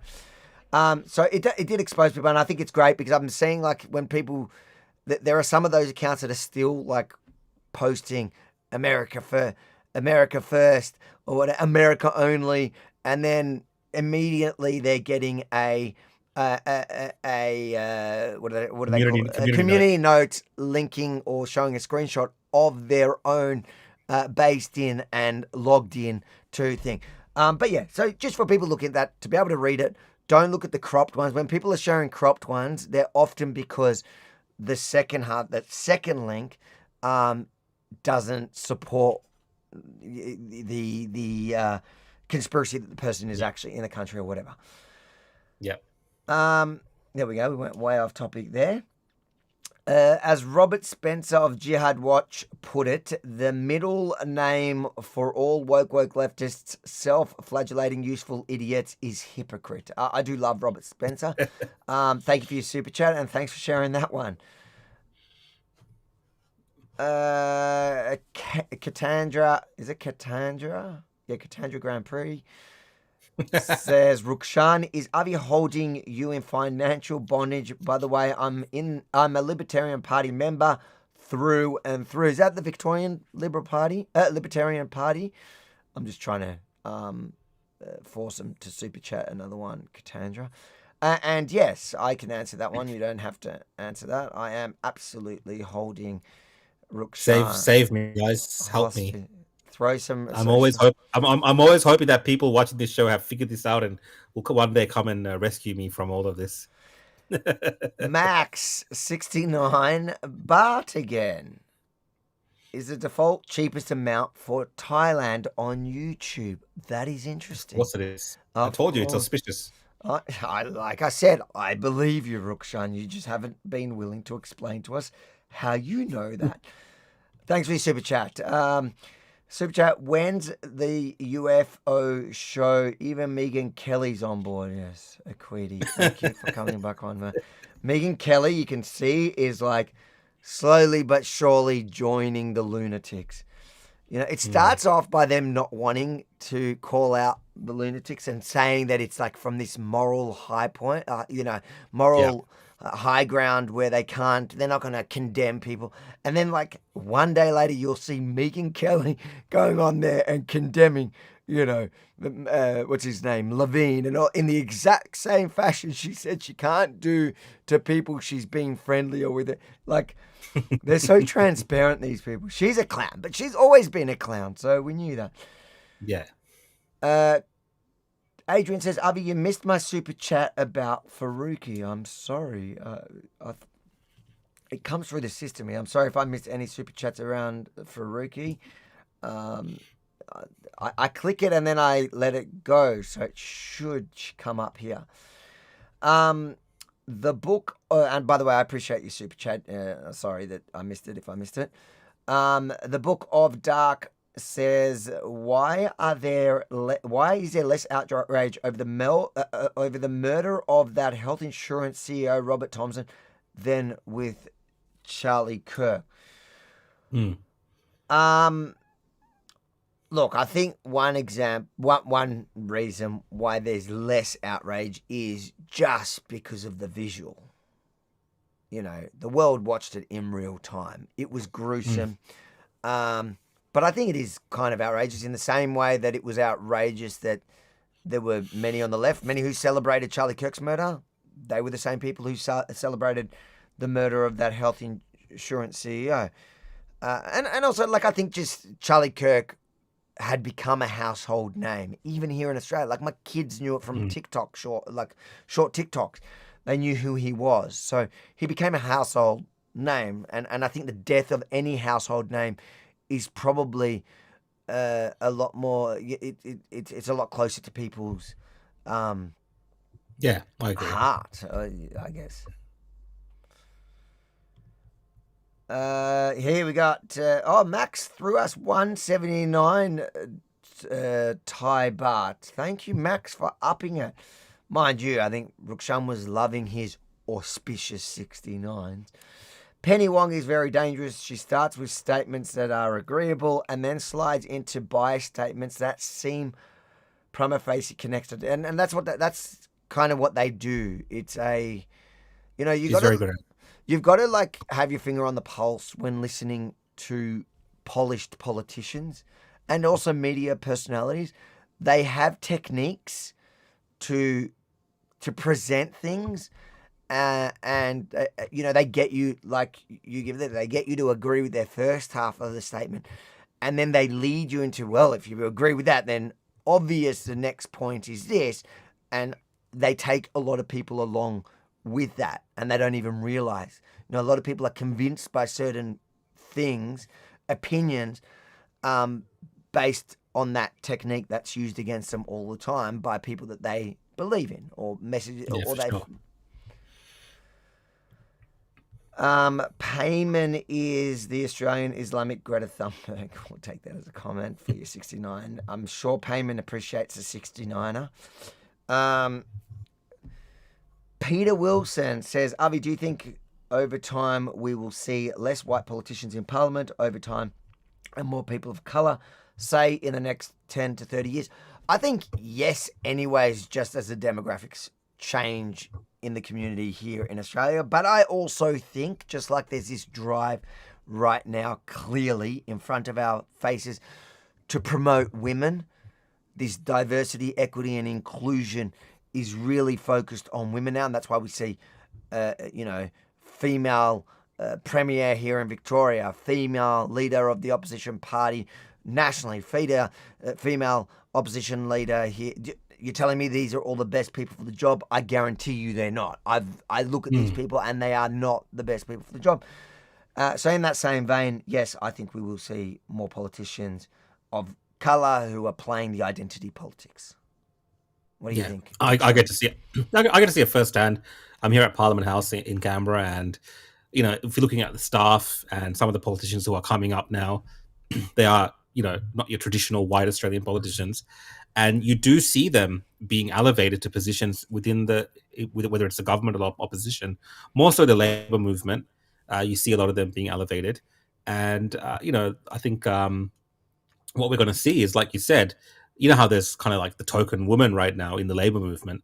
They'll eventually go towards, okay, well, if we can get more votes by having a brown person as the leader or the minister in this case, or as the opposition, whatever it is, yeah, let's put the brown person there because he can guarantee us power overall. This is kind of what happens over time. And I think you'll just see more and more of that as we go forward and as demographics continue to change. That's a whole other conversation I don't want to get into because it goes to a lot of different issues we talk about other times. Yeah. But I'll leave my comment at there. You know what? And I think it's a good point that you're making is that right now, the push is actually probably going to be from your woke, white, leftist or Labour lights that are pushing this. We need to bring more people of colour in, just like we need more women. And then what's going to happen as the demographic changes in the community is those communities themselves are going to be pushing to vote in. Like you look in the UK, in certain areas, they are voting just Muslim mayors, like if you just count the amount of Muslim mayors, I think it's mayors in most of those districts that are Islamic, because the community demographics have changed, where the voting bloc has become so strong. So I think they're both going to work alongside each other. We're seeing in recent times in Darebin, Michigan, that's what we're talking about, right? With these Somalian politicians and the kind of takeover that's happened with that. It actually does happen. Like it will currently, the trajectory that Australia is on, it will happen. Yeah. And you're going to see a lot more, Chinese Australian or Indian Australian, or, let's say if we're talking about religious groups, Muslim type politicians rise to prominence, because they're going to get these votes. Because in those communities, like you mentioned, Avi, the voting style is pretty much, they look like me, I'm going to vote for them. A lot of the times they don't even look at the ideology, they don't look at the policies. Nothing's like, this person looks like me, it's one of us, we're going to vote for them. And it's very insular society, enclaves that are created, and it works already. A lot of the people that are the people of color politicians in the Labor Party, they're in predominantly seats or areas where those populations are big, so that they get through. It's not always on merit per se. I see all these dumb comments. I don't know how many people, because they just scroll up. But Jewish ethno-state, okay. Australian ethno-state, or whatever. Firstly, Israel's not an ethno-state, you idiots. It's a quarter non-Jewish. Firstly, that's to start with. And secondly, the funny thing is, conservative Jews here in Australia, now even the broader Jewish community, but there was a lot of left-wing Jews, and that the reason why they had certain views on immigration was because they were left-wing, not because they were Jewish. But I think a lot of those have pulled back on those views, because they realise now that their view on immigration, their stance on immigration, caused a lot of the dramas that we've seen in the last couple of years, targeted at the Jewish community. So I think the Jewish community as a whole now generally is actually a lot more cautious about open borders. But conservative Jews like me have always supported strict border policy, closed borders. And also, what did we see? So the next comment here, next super chat was, say hi to Tommy for us. Firstly, you can come say hi to him for yourself at the rallies on the weekend. He's going to be speaking via video to the rallies, so get down there. We'll be there on Sunday, covering that one. So obviously, if you can't make it, we'll have our live streams there on the ground. But otherwise, come and see Tommy Robinson speaking at his first Australian rally. But we saw Tommy on his trip on the first night or second night. He showed that some of the dramas that they had here, they actually have. I didn't really know much about it in Israel, where there was a period of time where left-wing politicians had this kind of open border policy, and then the right-wing government came in and closed it off. Now there is none of the illegal crossings into Israel, but it's a problem that you've had around the world, and the problem is a left-wing problem. Yeah, and they sorted it there. It's funny. The government there were telling us, it's a bit like how Australia stopped the boats. That's kind of the same thing that, except that in Israel, they're not accepting people coming on planes and then doing that stuff either, which we're doing. We are allowing here. Katandra says, another super chat. Thank you. Open up chat. Super chat. FBI, open up. Avi, release the hostage, Rukshan. They care about you still, Rukshan, even though you're getting more hate these days. They care about. Insane Shooter says, that was just my opinion based on previous tweets against white people. Don't sue me. Insane Shooter, I think you've covered yourself nicely there. And Fariki-san will not sue you. Okay, that's all the super chats for now. Let's watch Pauline Hanson's press conference. Wow. All right. I think you know what happened in the Senate. I just want to open with a comment. It was what can I say? I didn't know it was going to happen. It was only about 2 minutes beforehand. I didn't even have a time to read it. And this is not unusual what happens in the Senate, what they actually do. I was a bit upset that I wasn't given the time to respond properly to it. I was denied that right yesterday on the floor of Parliament to actually speak to it. Again, today I felt that. Senator Wong made sure it was only 30 minutes. I wasn't aware of that. That's why I let other people get up to have their say. Then I could have counteracted that, but they cut it off. Gallagher got up and cut it off, and this is what happens to me all the time. 5 minutes was not long enough for me to respond to it, but anyway, I tried to explain to the Australian people how I feel about it and why I've stood my ground with regards to this. And that's what I'm saying now. It's about the Australian people. I have the utmost respect for the heart of our democracy, which is that Parliament. I do respect the Australian people. I have the utmost respect for people that have come here for a new way of life. But those people that actually come and pull me up and they say, Pauline, we're a migrant that have come here. Please stand, strong and tall in what you believe in, because we love Australia and we don't want it to become like the place we've left. So I do have a lot of migrants that do support me. My position on banning the burqa, and I still stand strong by that, if they really believed in what they were saying, they didn't want to ban the burqa, yet they denied me the right to wear it on the floor of Parliament. There is no dress code on the floor of Parliament, yet I'm not allowed to wear it. So to me, it's been hypocritical. I'm not going to answer to the Parliament or the members in there, because to tell you the truth, I don't have respect for most of them. I think they say one thing and do another. That was the heart of the democracy, to allow me to move my private member's bill, to debate the issue, then put it to the vote. They have denied me that right, not on this one occasion, but previously as well. And I think that needs to be questioned also. I'm censured. Does it really worry me? No, it doesn't. For 7 days, not at all. I'll stand my ground on what I believe in. I will continue to do so. And, it will be the people that will judge me. I will be standing for the next election in Queensland, and I will let the people of Queensland judge me whether I have earned my place to be re-elected again or not. I will not let these people here judge me.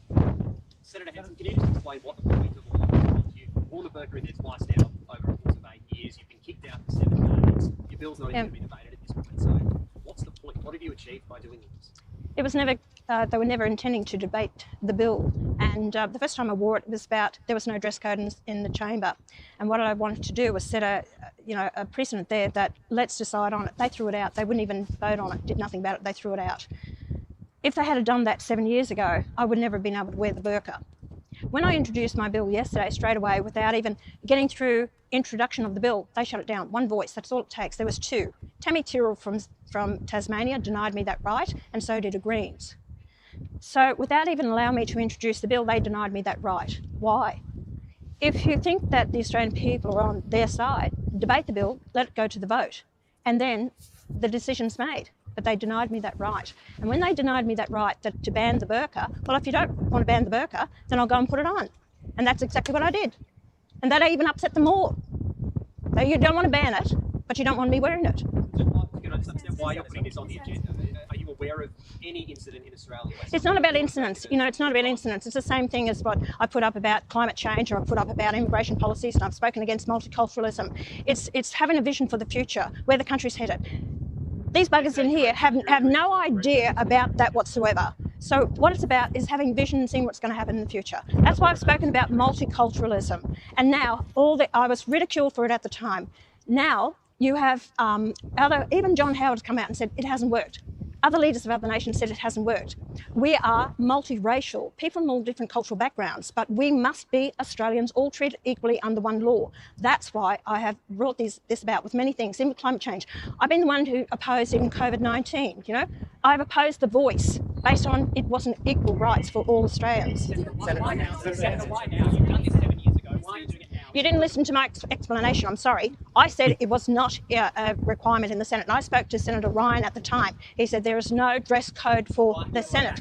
So therefore, and did you listen to my explanation? I said because I did, and I explained that. I raised it yesterday to do it. They didn't want to ban it. They wouldn't allow the conversation. So therefore, I thought that Yes. Did that inform your thinking at all in the timing of bringing this issue of the burqa back to Parliament? No, it didn't. Nothing to do with it. Do you have specific examples of how? Sorry. Do you have specific examples of how wearing the burqa is different to national security? It's not only just national security. If you cannot wear a helmet into the bank or any other venues where they tell you to take it off, why is the burqa any different? Why is it that when women can drive around wearing the burqa and they commit an offence on the roads, that police officer can't identify who they are? It's a lot of things that are security risks. It also comes to the fact that we're going to have a digital facial ID. So where does that come in the scheme of things? Are we going to treat one group of people totally different to every other Australian? Still. On radio this morning, Barnaby Joyce wide open at joining your party as early as the end of this week. At the end of your dinner last night, what was your view? He's going to come across? I think he enjoyed dinner. I made him a damn good dinner. But anyway, well, I told you I was going to wine and dine him, and hopefully, well, we'll see what happens. It's still a final decision has to be up to Barnaby. But anyway, he got a good GR steak. This gentleman here. Senator Hanson, when you did this 7 years ago, you were a party polling at single digits, around 4 to 5% when you first wore the burqa in the Senate. Now you're polling at 20%. So do you seriously think that 1 in 5 Australians support the position that you want to put forward? And do you think that at this point you're on the verge of becoming mainstream?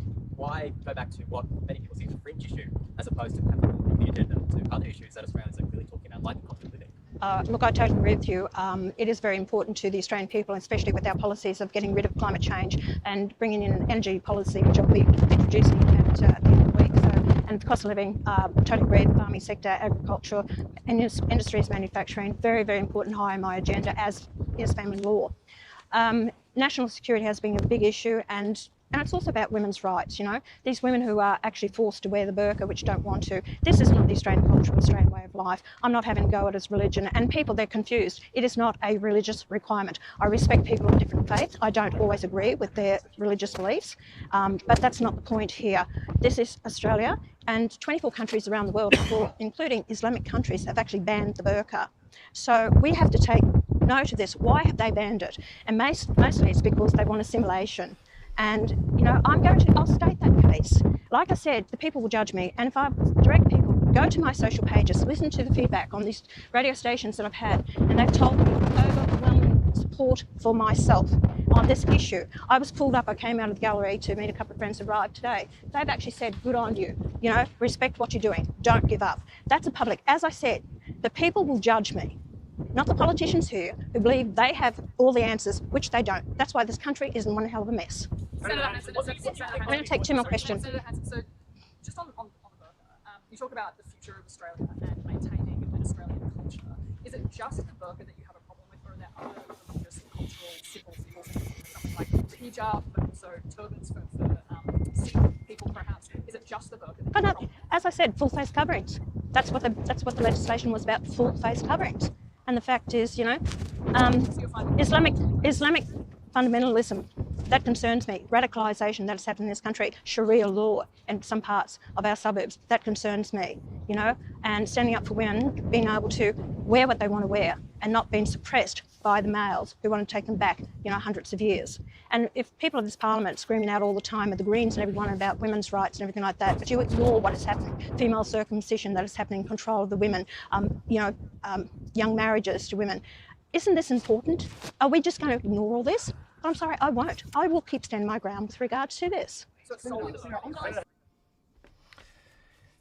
You say what you want about Pauline Hanson. She wears her heart on her sleeve. I think she speaks from, you know, and I think the average person, I think that's why she resonates. That's why she's polling at 20%. And like I said, it'll be interesting to see next poll if she goes up or down from it. Yeah, definitely. No, that was a good press conference. I think, you know, a lot of the times you get these sneaky political answers. Like you said, she wears her heart on the sleeve, and she just gave honest, true reflections on why she did what she did. And it's good to see the full press conference as well, because the media do chop it up with their little bits and pieces. So I think that's. I like when she fired. I like how she fired up I like how she fired up. And just before we end, I think on this issue, this just gives you an example of, compare that to that. There is one rule for Pauline, another for the activist class there from the left. And you know what? I think most Aussies can see that, and that is only going to push Aussies towards them. I agree. All right, let's go on to the next story. This one, I did a short video on it today, but I think we should all have a listen to the Welcome to Country that was today, over the weekend at the AFLW preliminary grand final. To conduct an official welcome to the country, please welcome Louisa Boner.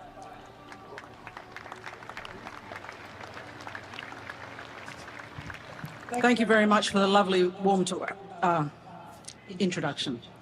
Good afternoon. I join you today as a guest on behalf of the First Nations traditional owners and as a member of the Yugarapu, Jagera clans, Turrbal and Darambiran, Jagera language peoples of southeast Queensland. Springfield sits within Jagera country, which extends from the Port of Brisbane to the East border, the base of the Toowoomba Range, south Mount Barney, east to Roughdowny and north back up along the Logan River to the Port of Brisbane. Before proceeding with today's formalities, I wish to briefly draw attention to a national crisis affecting Aboriginal and Torres Strait Islander children and young people in youth detention.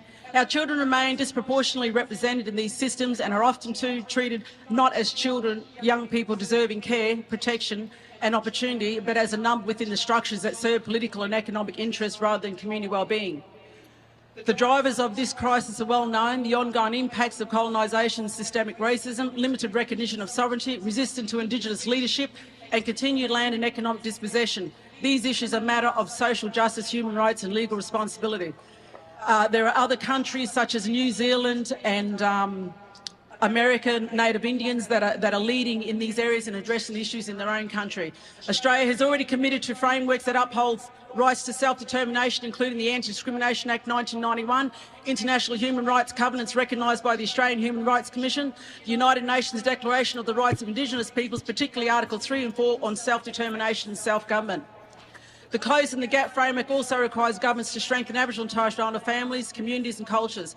Narangori Limited's programs align with this responsibility by prioritising care, respect and cultural authority across all generations. I would also like to say that every time I'm invited here by the Lions here to do a Welcome to Country, that they're also supporting me to run those programs. Indigenous-led justice models such as Koori and Murray Courts, the Marangurka Justice Reinvestment Project, Maori Rangatahi Courts, Canadian Sentencing Circles and Native American Healing to Wellness Courts demonstrate consistently stronger outcomes than mainstream detention systems. If you wish to discuss this, catch up with me afterwards. Here's my business card. Here's my business But to all card. the teams here today, I extend my best wishes. A good game upholds fairness, sports. Okay, and that's about it. I mean, look, the AFLW is already struggling as it is. The last thing you want to make it into is like a political sermons. It's almost like it was like Parliament House, like a Parliament House speech, or even a podcast. Like, what is going on? Like, can't people just bloody go to a sports game and just watch the sports? I mean, we've had the smoking ceremonies, we've had the welcome to countries, which usually disparage people as well. But it's been short. I haven't heard one like that. This is the first time I'm hearing it, Avi. So this is fresh to me. It's And an that's escalation. crazy. Though. Like, To me, this is where you're heading. And there's a few parts to this. Is one, okay, the welcome to country is supposed to be welcome to my country. Like, as an Australian, I don't want to, or if I'm from that area, like, I don't want to be welcome to my country. But you know what? If you're already going to do it, if we have to do it, it's a traditional thing about, well, why the lecture? Why the talk down about this? Maybe this is how a particular tribe or people back in the day. Oh, of course, I'm talking about systemic racism. When the two tribes met, they exchanged business cards and talked about the grievances for half an hour. It is like a major. We got the traditional welcome. This was the point I made in my video today about it, is that this exposes it for what it is. It's a major grift. And at the end of it, like, no shame to turn around and pull out the business card. And I'm imagining they had it on, like, I don't know what she was doing, because we were seeing the screen, so they clearly didn't have the close up and weren't zooming in on it. She literally pulled out a business card and goes, You can get like my business card. I'm actually just fascinated on a practical level. I look. How did that those work? issues? All those issues might be valid. There might be, reasonable reasons to be discussing that and, highlighting that. Yes, but again, this is not the format for it. This is not the venue for it. And like you said, the Welcome to Country now has been even more weaponized than it has ever been when you see that. Because what's going to happen? You're going to have Lydia Thorpe going to give a Welcome to Country? Mind you, And she reminds me. She probably could give a good one. Listen, she reminds me. Like, imagine I was Aboriginal and I was doing a Welcome to Country. I would just be slightly more sophisticated in saying, go to my URL, welcometocountry.com.au, and make sure to book me in for your next ceremony. It's only $2,500. Like, it was. I do weddings and bar mitzvahs. It was such a bad grift. Like, but it was. I guess I'm most frustrated at how awkward and bad the grift was at the end. She needs a URL. Yeah, that's true. It's become a joke. URL. In all seriousness, it's become beyond a joke. I think this gives it a bit more of a funny twist because at the end of it, it's so ludicrous, you can't help but laugh. But there's a serious thing below it. One is that enough dividing us. Enough, making it like this is my country. We're one country. Let's move on. Let's, we can recognize our history, our tough history, all that. But we, at the same time, need to recognize that how far Australia has gone, how good it has gotten, and let's not lose it. Let's not lose it to the same people that are pushing this agenda to make us feel so guilty about the past. Those same people are the people that also want us to lose it by importing like third world mentalities and ideologies here to overrun us. So let's become one country where we unite with, the Aboriginal people and we respect their history and their culture, but we look at together where we can go and stop bringing in people that want to destroy that.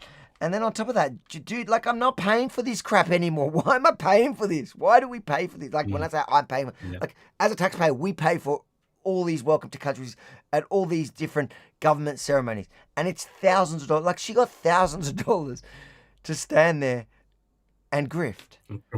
In the worst grifting, she should have done a better job. I'm just thinking of this different scenarios. Like, can you imagine this on an aeroplane as we land on Qantas? Because they have this Welcome to Country or acknowledgement. Just the last half an hour before we land, they play a political speech, and that's the welcome that we get. Like, this is ridiculous. I hope this is like a one-off. You've actually, I was meaning to pull back up on it. Hold on, I'll see if I can grab it. What was it? Because I already shut that thing. I think I've lost it. Let me see if no, because I just wanted to show you, like, in the beginning when I'm looking, because I just realized it when I was watching it now, is you see she has her name and her company logo on the other side. It is like fully marketed. It's an industry, and we're getting. Yeah, I mean, I would have appreciated more if she got into some of the attire, some of the Aboriginal dress. I know maybe. she made a bit of an effort. She just came in a business trackies. Commercial. She's a commercialized. At least she's honest. Honest. Listen, good luck with it. I hope that business fails, and I hope she gets on with something a little bit more productive in life. All right, another story. Oh wait, there's a couple of super chats. Just before we jump over. Hey, Avi, was wondering how you met your two previous wives, the Chinese Australian one and the full-on Aussie one. Okay, personal question. I like it. No, well, you've given the super chat, so you get it. You can read my full story at rebelfromthestart.com. That's how you grift properly, rebelfromthestart.com. But for those that are too lazy to read, I met my first wife. Actually, she was my first cousin's gymnast partner many years ago, and she spoke Portuguese. And when I was here, I needed somebody to write in Portuguese. One thing led to another. I was super young. I was about 18, 19. We got married at 21. I was super young, and she already had 2 kids. You can read my full story at rebelfromthestart.com. She was a bit older than me, a fair bit older than me. Something I probably on any level shouldn't have got myself into, but I did, and the rest is history. Some of it is good, some of it is bad. The bad you hear about. My current wife, I met after I said I was never going to get married again, and she trapped me. We met on an app, actually. Anyways, read the book, Chop Chop. I like it, Amanda. That's what they love to talk about, is the chopping board, and it's all in the book. The good, the bad, the ugly, rebelfromthestart.com. I make fun of myself in that whole book. Have you read it? Have you read the book? I read the book, yes. You liked the book, didn't you? You didn't pay One of for the only books I've ever read. Did you buy it, or did I give you a free one? I did buy it to support your grift. Oh, there it is. There it is. There it is. There's the book. Okay, Equity says, can you get Pauline on the show? We've had her on before. See, we changed our format, Equity. We used to, and I think a big part of it is that because we don't have a producer or whatever, it's just me and Rukshan, and mostly me, let's be honest. Rukshan just logs in these days. We touch base in the morning about the topics we're going to talk about. Sometimes they change right before if there's something makes news in the day. So we don't have producers or whatever. So it was getting very difficult to plan, book, set up, all that, the show. So we found it just, we can sustain it if it was just me and Rukshan. And like from time to time to have a guest is fine. And if there's a specific situation in which, you know, somebody's making news and they want to come on the show and they're willing to come on the show or whatever, we were planning to do that, and we have done it a couple of times. I think maybe close to the elections we'll hunt down political Well, that's when candidates and figures. People are more willing to talk sometimes, and this is the thing. Pauline's come on, and she's happy to come on. Pauline's good. Pauline's actually she's not afraid to come on a show like ours. But there are a lot of people who are just kind of like a little bit afraid for whatever reason, because there's like, bad press or something like this, which is just ridiculous and silly. Like, it's just not how it works. If you got nothing to hide, just come on, talk with us, and it's we're not rough or mean, are we? Avi? I don't think so. Maybe you are.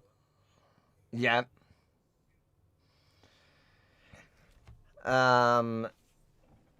What do we got here? I'm rough on some people. Maybe I got to chill out. Maybe stop scaring them away. Thank God. Well, I have had people say. People have said, "I'll come on a show with you, Rukshan, but not with Avi." Well, you've got shows 3 days a week, don't you? Yeah, people. I got people coming on as guests now. They'll come on with me, not with you. Good.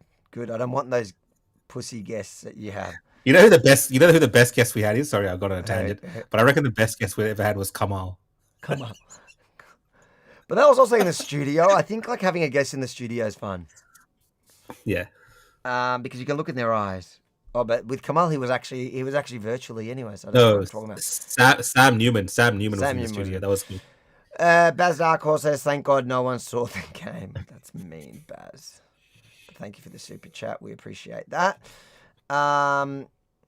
Equity says, "Believe this got through. Can't believe this got. Welcome to country."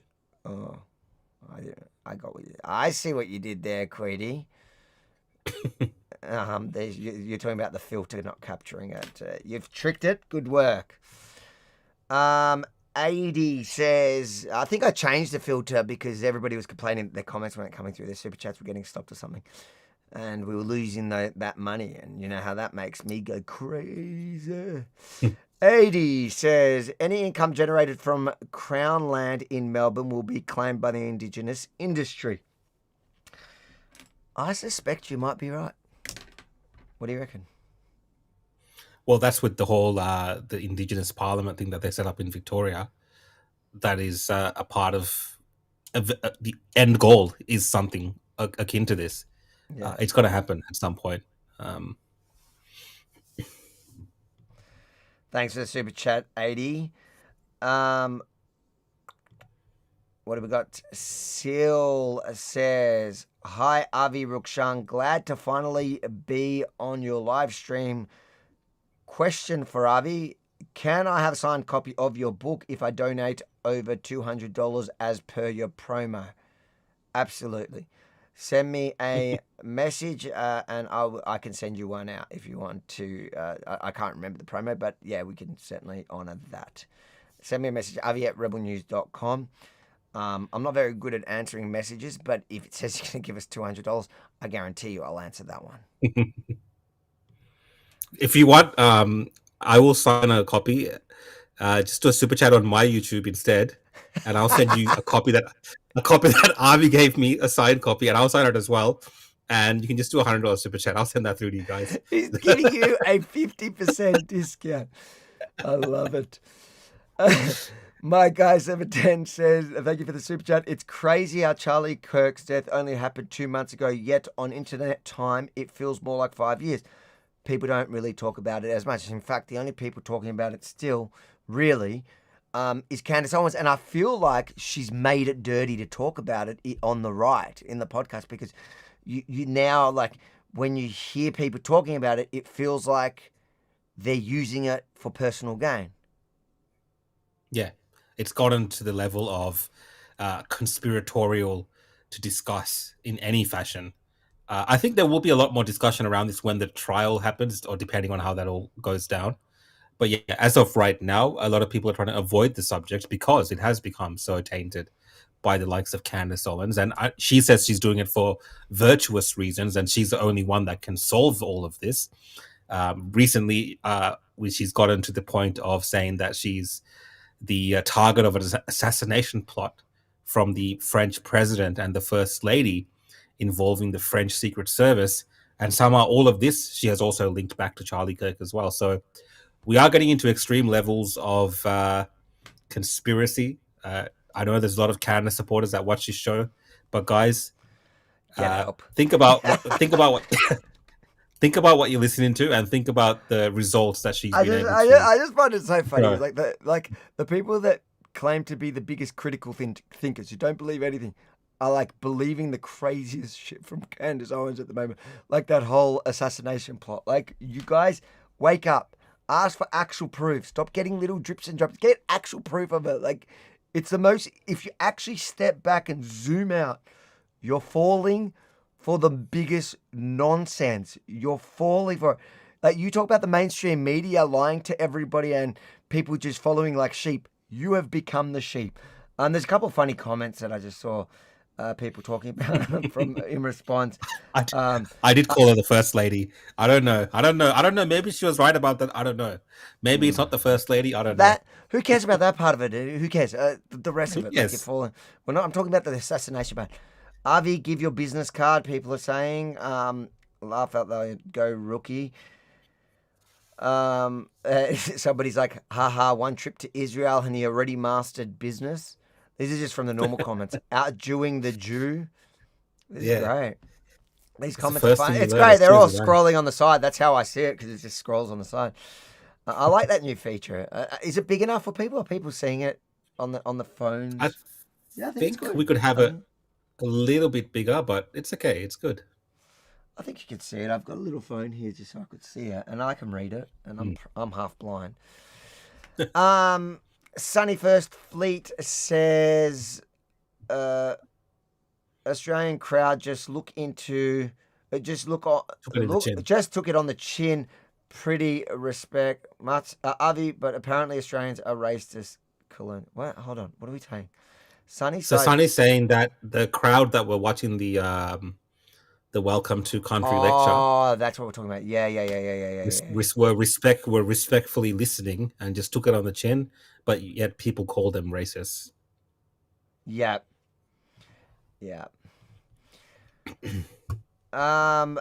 Peter Wilson, thank you for the super chat, says, Avi, do you think Australia or the USA has a better future when it comes to immigration and multiculturalism, regardless of who is president or minister?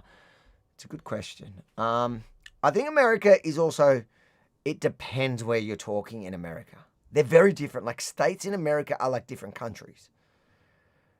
But overall, I think America has more of a chance. Just because they have a Bill of Rights, they have more freedoms, and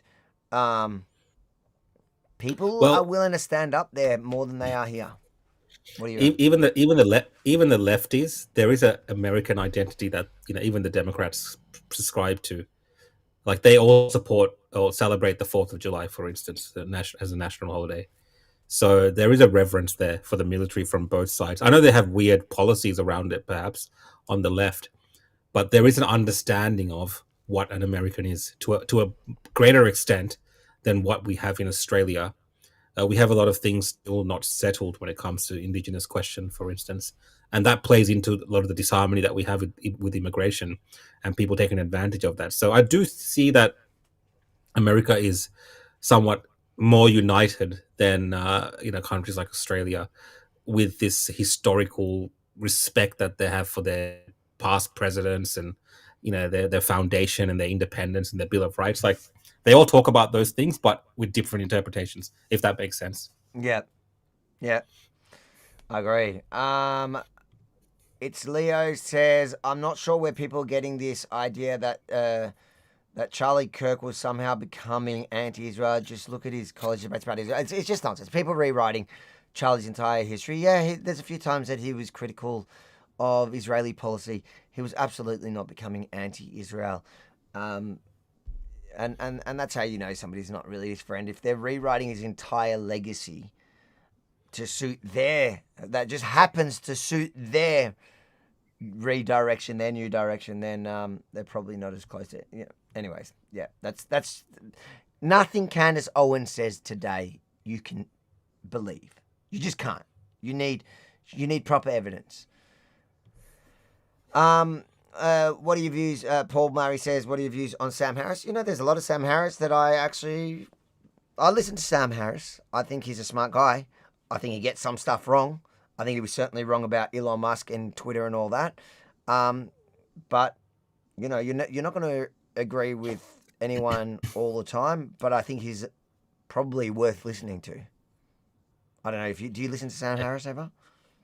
Not recently, just like bits and pieces when people posted on X, and that was going back a few months, I think, during one of these debates that you mentioned. So not necessarily, but I see why he was annoying, during that time. Yeah, but I haven't heard much from him in terms of being a voice in these kind of debates we've had recently.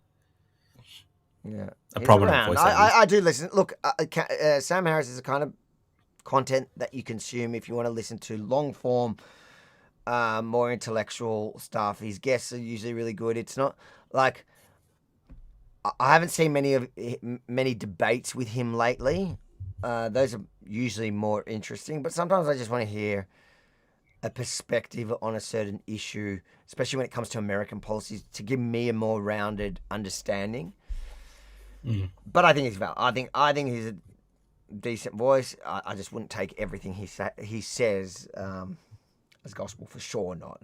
Like if COVID and his view on X and that is anything to go by, be critical, but be critical of everyone. Even if you're a Candace follower, be critical of it. Because I tell you now, if you start being critical of Candace, if you're her follower, oh boy, you're in for a surprise. Armored Viper? Is that Armored Viper? Oh, how was I reading that? I'm getting tired. Thank you for that generous super chat there. Says, hey guys, I'm up in Townsville. Do you think the adult crime, adult time laws in Queensland are actually working well enough for Victoria to model off it? I see stolen cars and burnt out wrecks everywhere up here. I personally don't think it is working. When it comes to adult crime, adult time, I think there's two parts to it. Firstly, we've got to look at the crime statistics after the fact. And you've got to probably give it at least a year or two to be able to see the effects of it, because these people need to be going into jail and then you need to see them off the streets for it to actually have an effect on the crime that you're seeing.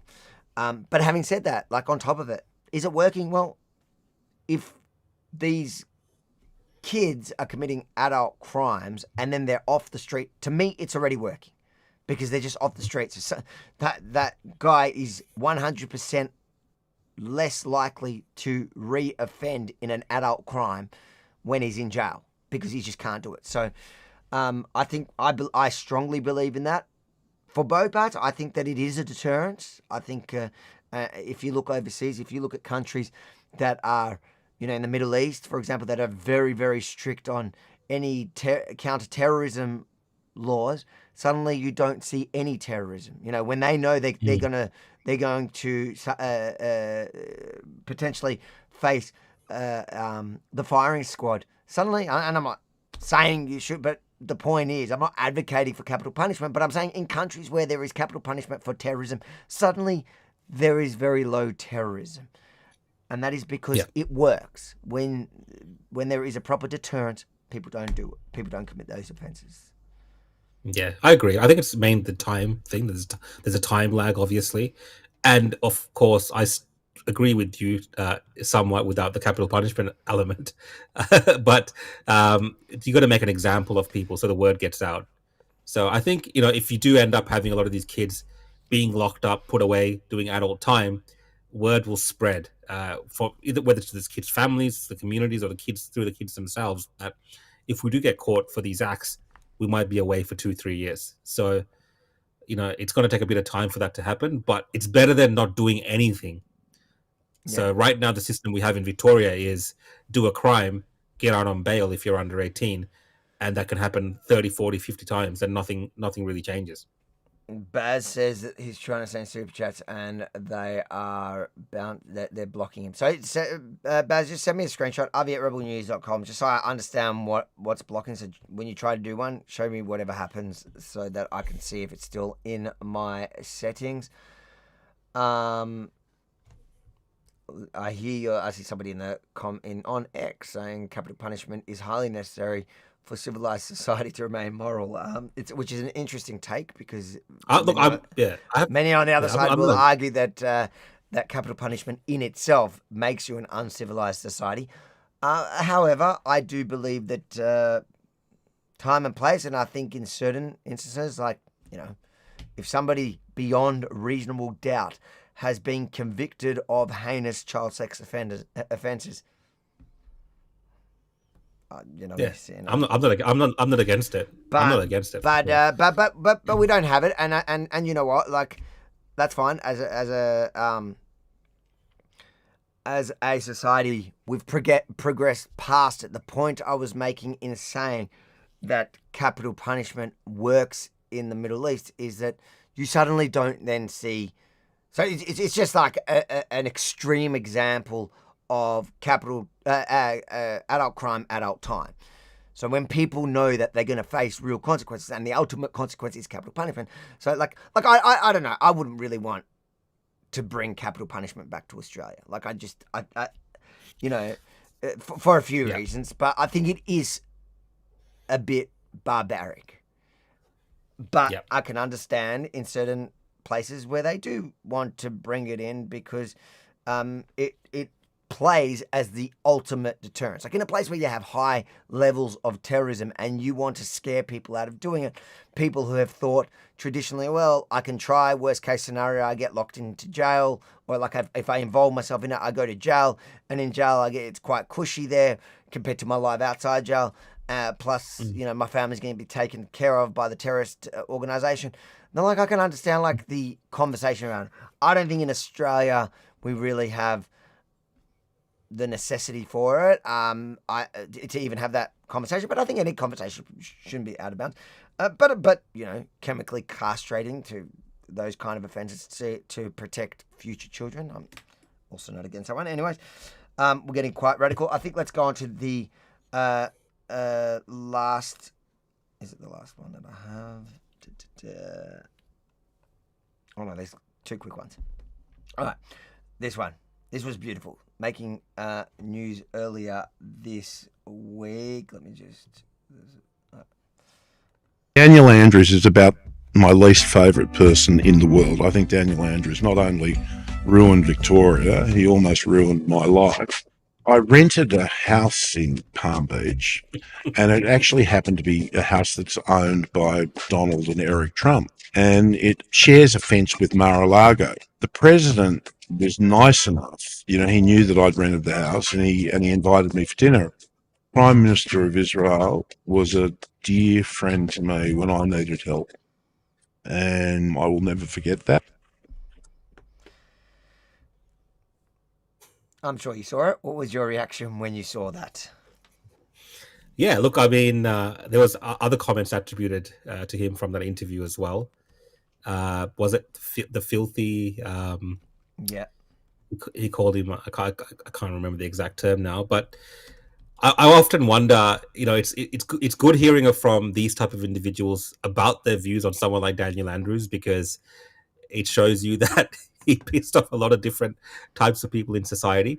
Yeah, I don't know exactly what he was going through, James Packer, during the time that we were dealing with Daniel I think Andrews. this might be it. Hold on. Yeah. With Light and Easy, you can lose weight and enjoy. Let me just wait till that ad goes by. Keep talking. Yeah, I don't know. I don't know if he made commentary around Daniel Andrews during those moments. So, because I've seen a lot of people after the fact, after Daniel Andrews is out of power. I think in Packer's defence, that was when he was. It's James Yeah, here we go. This was it. Packer, as we very rarely see him. The billionaire businessman giving one of his most revealing interviews in recent times, detailing his struggle with addiction and naming one of the world's most divisive leaders as the man who saved him. Notoriously reclusive, James Packer on board his mega yacht off Fiji, opening up to journalist Joe Aston about his battle with the bottle. The reality is I had substance abuse issues. I had a lot of debt. I had a lot of obligations. I was under a lot of pressure, and I was drinking way too much. The man he credits pulling him back from the brink, Benjamin Netanyahu. The Prime Minister of Israel was a dear friend to me when I needed help. The Israeli PM might be unpopular among many at home and abroad for the war on Gaza, but James Packer has a different take. He's obviously an incredibly divisive figure at the moment. I think he's probably the most impressive man I've ever met. He's also revealed another friend in high places. I've met Donald a few times, and he's been nothing but nice to me. He liked my father. He once rented a house in Palm Beach, Florida, next to Donald Trump's Mar-a-Lago compound. We had dinner and I sat next to him for a couple of hours, and he couldn't have been nicer. James Packer turned his back on Australia years ago, but next month he returns to Sydney to spend Christmas with his mother, and he does so with a small sense of trepidation. There's always the risk that I'm going to run into someone on the street that, I've fallen out with, but I'm looking forward to getting back to Sydney. Mark Burrows. They didn't even play the headline says, because in this You can lose weight and enjoy more free time with delicious healthy meals. The headline on it is Human Filth, James Packer unleashes on former Victorian Premier, but they didn't even play that one part. Look, when I saw it, I was thinking, this is like going to trigger all the right people on every level. Firstly, he's calling Daniel Andrews human filth, and how he, when you hear him, whatever you think of James Packer, he sounds genuine, and it's true, we don't get to hear we haven't heard from him in a very long time, very much. And then the Netanyahu part, that would just drive people up the wall, because that's the devil you're talking about.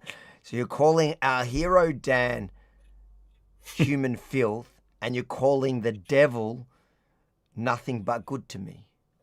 That saved him specifically. And of course he had dinner with Trump, so he's got the trifecta. There we go. All right, last thing before we close up for tonight. We've got a couple of super chats. I'll quickly read those, and then we've got our last funny story for the night.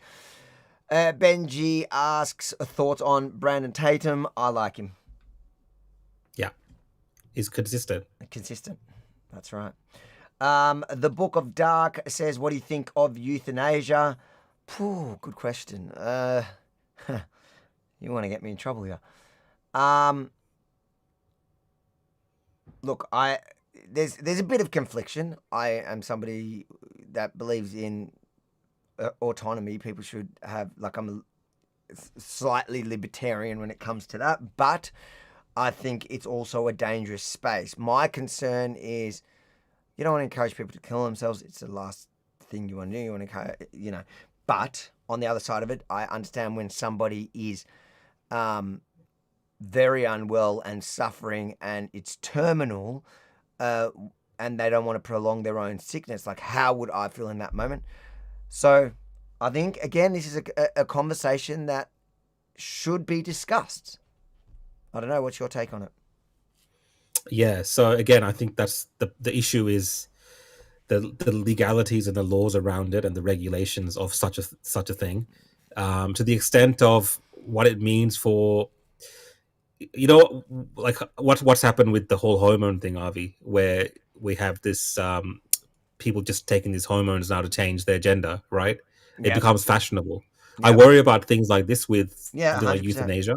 100%. And if you open it up without proper regulations and the strictest of conditions around something like that, you're just opening up a can of worms in our society, because there will definitely be individuals out there campaigning as activists, encouraging people to end their lives to change, to save the climate, for instance. Like, I see that being a possibility. It sounds crazy, but it's a possibility, right? So in that sense, I get those arguments against it. Religiously, I'm not someone who's like pro-abortion, for instance, and again, I wouldn't be pro-euthanasia. I think nature takes its course, but with the development of the world, I also understand that we are living in a time that certain things can potentially be done to make life comfortable for people at the end stages of maybe a horrific condition that they're going through. So it has to be balanced, whichever approach that's taken. Now, I think we've had that discussion in Australia, but we haven't really. It's not something that's come up recently, has it? I remember like a few years ago, it was a topic of debate. We don't really talk about it that much anymore in Australia. It's usually, to be fair, I remember, if I remember correctly, it's usually the crackpots that are the ones fully campaigning for it. You need to find somebody rational to make the rational argument, and to ensure that it is. Look, the problem with all this stuff, then the counter argument always becomes a slippery slope. I know, the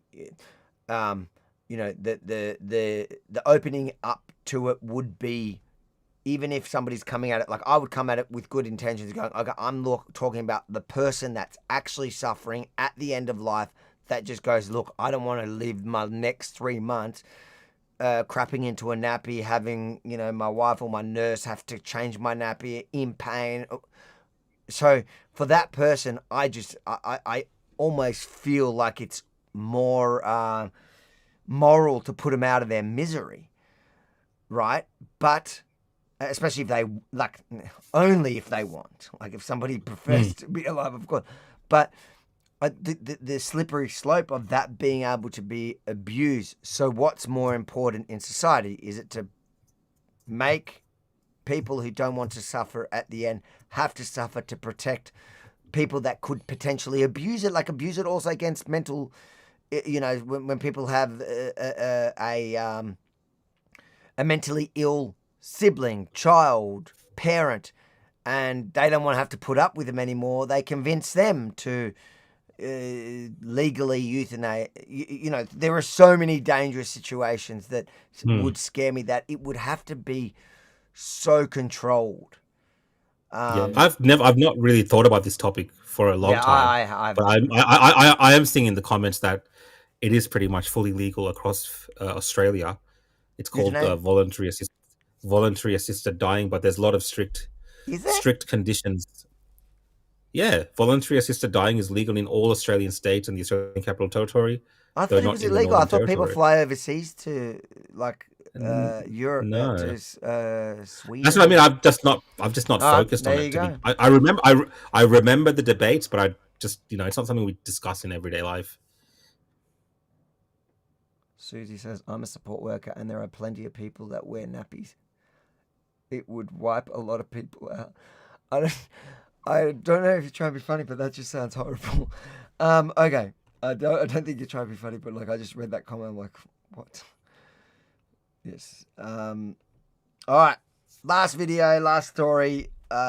This one is, I think, one to lighten up the evening, especially after your euthanasia.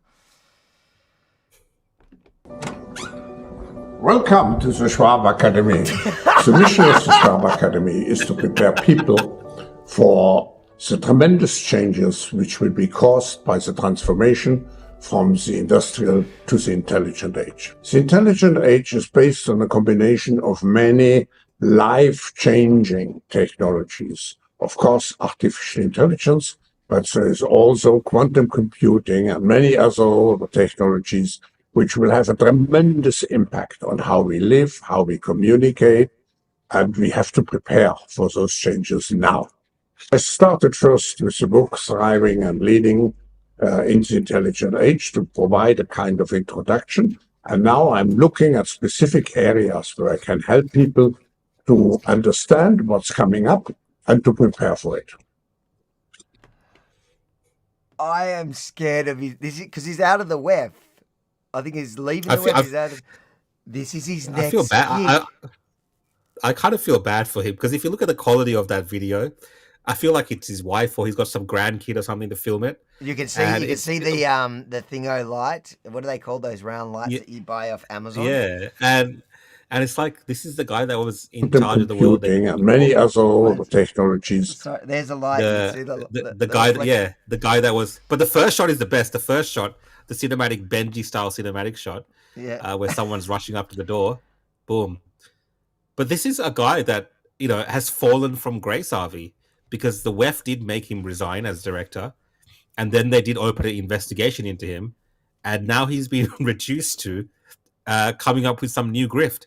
I reckon I am signing up to his academy, and I'm wearing a secret camera, a hidden camera. I've always wanted that interview with Klaus Schwab. There's no better way. It's not AI, guys. It's not AI. In the comments, people like it's AI. It's not AI. No, he posted this on his own profile on X. He is promoting this. It is not AI. No, this is from his ex, and but he is AI, so who knows? It's possible. Guys, I've got to get to it. I've got to do it. He is my guy. Okay. And that is it. All right, let me just do the last super chat. And I think, we're running slightly late. We're doing all right, though. It's Leo Thompson says, also people think Israel killed Charlie Kirk because Netanyahu was quick to tweet about about Kirk's death. But that's stupid. He was just showing gratitude to Kirk for all the support and love for Israel. Totally. The funny thing is, most of the people that were saying that have hated Charlie Kirk his whole life. Have been spending months, if not the year and a half leading up to his death, condemning Charlie for his support of Israel. So these people are grifters and liars. Just ignore them. And God bless Charlie Kirk. And he was a good friend to Israel. And, you can also, it's funny because people like Candace Owens take private messages and shows them on, a little like vague messages that you can kind of dress up to be what you want, and totally ignore his actual public statements to the camera about his, Henry says, do you think the right will ever be united again, or has the woke right prevented that from ever happening again? I think the right united very well against the woke left. Yep. If you think about the last couple of years, the right came together when they had a singular, enemy, let's say. That's when the right does really well. When they're in power or when they have the upper hand, you do see these fractures. This has been the case throughout history, and it's the case right now. But when there's a unified, they become unified when there's singular cause that they can unify around, and that has been for a long time, defeating the woke left, all these kind of crazy progressive ideas, especially when it comes to America. That's why the whole MAGA movement, getting behind Donald Trump, obviously the targeting of Donald Trump by the Democrats via criminal cases and all that kind of unified everyone on his side. But since that time, even people that, like Marjorie Taylor Greene, or as Trump calls him, Marjorie Traitor Greene, even people that you would think are, diehard MAGA Trump people have turned on him. So these things do happen. I don't necessarily think it's a bad thing. I think it's kind of healthy for there to be a mix of different views on the right. I think the unhealthy part is that there's people on the right who are not challenging particular views and letting these the woke right dominate in some aspects because they have the cultural clout through what we found out recently is engagement farming online with groper bots from Bangladesh. So there's a lot going on there. Yep. Oh no, that was that one. Thanks again for the super chat. Look, let's hope they do unite. I hope we don't have to wait for a common enemy to unite based on what Rukshan is saying there. Peter Wilson says, do you think China would attempt to militarily invade Australia or bomb part of Australia? Like, not in the near future, but in 30, 50, who knows? Like, once they go for Taiwan, they're expansionists. Like, they will eventually. There could be conflict with it, but it's not in the near future. No, I don't think so. If an all-out war broke out involving China and Australia on the side of some allied force with the Americans, yes, there's every potential that China would bomb ports and stuff in Australia for sure. As it is right now, China's already doing a takeover of Australia without needing any kind of military. They don't need to. Why will they? Yeah. They don't need to. They don't need to do that. They control a lot of the institutions. They control a lot of the politicians. And, we're basically in a abusive relationship with them where they are calling all the shots. Benji says, in Japan, death penalty still exists, yet it's still one of the most safest countries in the world. I didn't know that. I didn't know they still have death penalty for what. But yeah, Japan is one of the safest countries in the world. I did see, however, they were starting to have migrant problems, which they're trying to get on top of. But I guess if that is true, that just proves more what I'm saying. Which were examples that I was giving. I know in the Middle East they have them in certain countries, and those countries tend to have very low terrorists. Paul Murray says, you need to get it. Pauline Hanson's Please Explain movie banned at Parliament House. I saw that. They just banned it. Yeah, well, I actually had a opportunity to go tonight and watch it. But I decided to come here with you guys and do the podcast because there was an event meant to be held at Parliament House. So it's a screening of their feature-length film that's coming out. The cartoon series that she's made. There's the Please Explain cartoon series. Oh, they got a movie. Coming out around Christmas time, and today was like a launch night type thing that was meant to be played. Those guys are so good. They're so good, and it was meant to be played in Parliament House in one of the theaters, but last minute the parliamentary whatever people decided actually because it could be divisive, the content of the film, you can't play it here and hold your event here, so they've found somewhere else to do it, I believe. So that's what that was about. I bet you Crazy. If the Greens had one, just like every other double standard we see there when it comes to Pauline Hanson, there would be no issue. There'd be no issue. Wild. Anyways, we'll have to check that out. Those guys do a great. Those segments are so good. So I'm sure this feature film will be amazing. I've met him. I can't remember where we met him.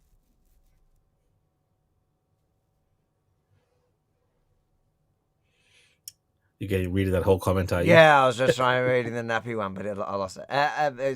It's moved up. I don't want to get sidetracked by nappies. It just seems like such a bizarre place to go. Benji says, plus Japan jurors can act as judges and don't need a unanimous vote, but a majority vote to sentence somebody. Right? So how do you know so much about the Japanese judicial system? Listen, they're doing something right in Japan because they do have low crime, but I think immigration also plays a big role in Japan. The Book of Dark, the biggest problem with capital punishment is an innocent person being put to unalived. And that is true. Like, if somebody's wrongly imprisoned, they can always or usually get compensation for it. When you kill somebody. But that's why, like, if you're going to do it, it would... I would only think it could be in a situation where there is zero chance, like it has to be zero doubt. The crime has to be that egregious and zero doubt to it. Yeah. But anyways, not a conversation that Australia's really got to worry about. Guys, on that note, thank you so much for tuning in. Remember, before you go, hit that like button, help the algorithms. If you haven't done so already, subscribe to whatever channel you're watching this on now. I hope you like the new layout. Let us know. But otherwise, good night, and we'll see you on Thursday night.